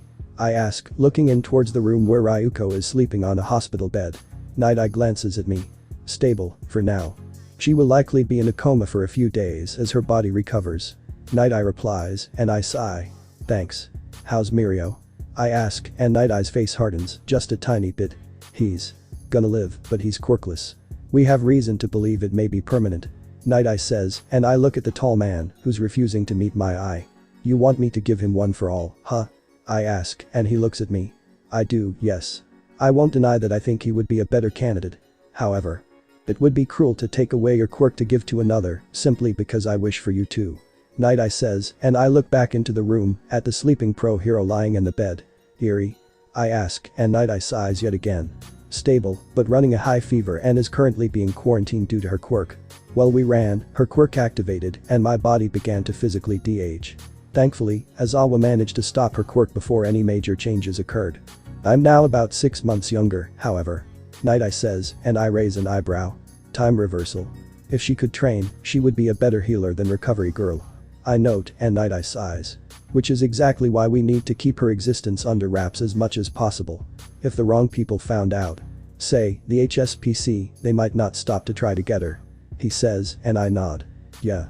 Which is why I'm trying to keep the whole Dino thing under wraps. It's a quirk to end a lot of quirks. I say, and Night Eye nods. You've only the world that quirk once, really. Someone had to notice our fight at UA. Night Eye says, and I sigh. True. Doesn't mean they could ID me. I reply, and Night Eye looks at the ceiling. I am sorry for pushing you like I did. I was out of line. I was taking out my anger at All Might on you. And as that is unfair. Night Eye says, and I shrug. I'm over it. I don't blame you, per se. Mirio probably would have made a better successor. But All Might chose me in the end. I say, and Night Eye sighs. That he did. Night Eye says as I watch a nurse go into Ryuko's room and check her vitals, before leaving again. I'm gonna go see Mirio. I say, walking away from the room, heading down the hall a bit till I'm come to Mirio's room. I lightly knock, and Mirio calls out. Come on in. He says, and I push the door open, and I'm greeted by Mirio doing one-handed push-ups on the floor. Ah. Midoriya. How you doing? He asks, smiling at me. Good. You? I ask, looking at the blonde third year. Never better. He says, as I sit down in a chair across from him. Cut the bullshit, Mirio. How are you, really? I ask, and he pauses his push-up as his arms extends. I'm fine.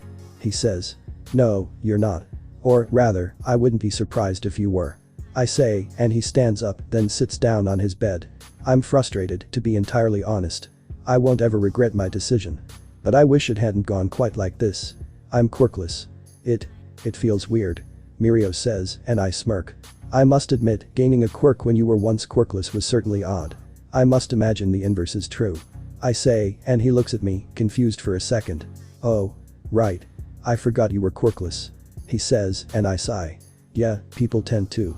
But anyway, it seems like everyone is gonna be okay, for the most part. I think Ryuko is gonna have a nasty scar, but other than that, she'll be okay. I say, and Mirio chuckles. You get anything new? He asks, and I shake my head. Nah. I got pretty lucky. You hear anything about Tamaki or Kirishima? Heard they took some blows. I say, and Mirio nods. According to Nijire, Tamaki ran into 3 of the 8 bullets and beat all of them, but not without some pretty serious injuries. Kirishima basically held off one of the most powerful of the 8 bullet by himself, and Fatgum ended up having to use pretty much all of his fat to finally win. Mirio says, and I nod. That's good, at least. I say, and lean against a chair. As we sit for a few seconds, I hear quiet sniffles coming from Mirio. Looking over at him, I see him crying just a bit, tears leaking down his face. He notices me and wipes his tears clean and puts on a wobbly smile. Sorry. Heroes shouldn't cry. He says, and another voice speaks up from the doorway. No. Don't repress your emotions. You're not going to do yourself any good. Aizawa says, looking at the 3rd year. But.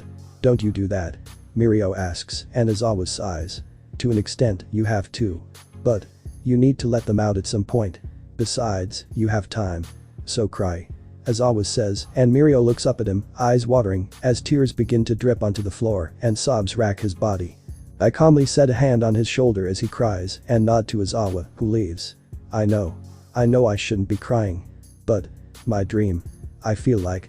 It's just. Gone. Mirio says, between sobs, and I sigh. When I found I was quirkless, I was shell-shocked. For a little 4-year-old kid, it was devastating. I remember sitting down and watching All Might's debut video, crying. For you. You're almost there. I won't try to imagine. But I would be willing to help. I say, looking at Mirio. Huh? He asks, and I look down at my hand. One for all. I would be willing to give it you. I say, looking at the blonde boy. What? He asks, and I sigh. All Might's quirk. I'll give to you, if you want it. I explain, and he stares at me, shell-shocked. What? No, I can't do that. You want to become a hero too. I can't take away your quirk. He says, and I sigh. Eerie. Her quirk can reverse time. When she gains more control over her quirk, she could reverse time to when you had your quirk. But I have more time before I become a pro. When Eerie is ready, you can return Ofa, and you can have your quirk back. I explain, and he shakes his head, adamantly. No. I can wait however long it'll be. I won't take away that amount of training from you, just to fulfill my own desires. He says, and I sigh. If you say so. Get some rest, Lemillion. I say, then walk out of the room. You were willing to give it to him, huh? Night Eye asks, surprising me. I look up at the taller man, who's staring at me, critically. I was. But you hurt him. He said no. I'll respect it. I reply, before walking down the hall and out of the hospital. As I do, it starts to rain slightly. Apparently, the sky has a sense of dramatic timing. 3 days later. Midori bro. Kirishima shouts, waving a hand at me as he limps towards me, a smile on his face, despite the bandages. Kirishima. I call out, jogging up to him and wrapping him lightly in a hug and letting him as Bakugo approaches. Shitty hair. Glad to see you lived. Bakugo says, and Kirishima smirks. Glad to see you still have an attitude. He replies, and I smirk. When are you back to 100%? I ask, and he sighs. Recovery girl said if she treats me tomorrow and Saturday, I should be good to go. Kirishima says, and I nod. Shy Sasuke. Bakugo asks, referring to Tamaki. Good to go. He should be good after tomorrow. Kirishima says. Hear anything about Ryuko? I ask, and Kirishima gives me an odd look. Who? He asks, and I sigh. Ryukyu. Dragon Lady. Got stabbed. I ask, and Kirishima makes an O face. As I was leaving, I overheard the doctors saying that she would probably wake up either today or the day after. Kirishima says, and I nod. Good. I mutter, as I hear a chittering coming from behind me. Saisho runs up my back, clambers over my backpack, and sits around my neck. You that worried about her? Kirishima asks, and I glare at him. Yes and no. I'm worried yes, but I'm so fucking nervous. I reply, and before I can get another word, a blur of blue flies past me and slams into Kirishima. Kiri. Nijire shouts, hugging her boyfriend tightly as said boyfriend stumbles backward. Hey Nijire. Missed me? He asks, looking at her. Yeah. I really did. Oh, by the way boss, what were you just talking about? Why are you nervous? Who are worried about? Nay, boss. Tell me. She says, letting go of Kirishima and flying up to me. Personal. I reply, and she frowns. Oh, come on. Just tell me. Please. She asks, giving me puppy eyes, and I merely cross my arms. Not gonna work, Najire. I say, and she only gives me more intense puppy eyes. I'm not Kirishima. Nice try though. I say, and she sighs. Fiini. Anyway, see you later, Kiri. Najire says, then kisses the red-haired boy on the cheek and flies off. Why didn't you tell her? Kirishima asks, and I chuckle. No offense, but your girlfriend is a bit of an airhead. And she also talks. A lot. I don't want to risk something slipping out, and now the whole school knows I have a crush on a pro hero. I say, and what happens next causes me to curse the universe with everything I have. You have a crush on a pro? Who? Ishido shouts in my ear, practically giving me tinnitus. Holy fuck. Ishido, where the fuck did you come from? I snarl, as Saisho whines a bit. Bup. Ignore that for now, who the hell do you have a crush on? She asks. Yeah. Who? We gotta know. Hagakure cries, and I groan. No. Not gonna tell you. I reply, and they both narrow their eyes. Or I assume Hagakure does, at least. Tell us, now, before we have to get violent. Ishido says. Ancient Joestar technique. Nijirandeo. I shout, booking it away from the girls at full speed. Get back here, Midoriya. Ishido shouts. The next day. Hello. How can I help you? The woman at the front desk asks, and I smile. Yes. Ryuko Tsuma's room hasn't changed, correct? I ask, and the woman looks through her computer for a few seconds. No, it is not. She says, and I nod my thanks. Thank you. I say, walking towards the elevator. I crack my neck and knuckles as I try to calm myself. My red high top squeaks slightly on the floor as I stick my hands into the pockets of my sweatpants. As the doors ding open, I walk out, walking past few people, on my way to Ryuko's room. As I walk up to it, I see something that shocks me. Ryuko, awake, sitting up in her bed, and looking at the TV. I nearly rush to open the door, but I force myself not to kick the door in. Instead, I knock on the door, and I hear Ryuko speak through the door. Come in. She calls, and after I take a deep breath to steel my nerves, I calm my face and walk into the room, getting a surprised look out of its occupant. Midoriya. What are you doing here? Ryuko asks, and I smirk as I grab a chair. Just dropping by. Didn't entirely expect you to be awake, however. I say, and she sighs. I really only woke up a few hours ago. Still feel kinda crappy. She says, and I chuckle. Don't blame you. I reply, and she looks at her shoulder. So. What exactly happened after I passed out? She asks, and I sigh. I, for lack of a better term, flipped my shit. Beat the ever-living crap out of Overhaul and put him in the ICU, to my knowledge. I reply, and she gives me a shocked look. What? But. Why? She asks, and I take in a deep breath. I don't know. Fuck, that's just bullshit.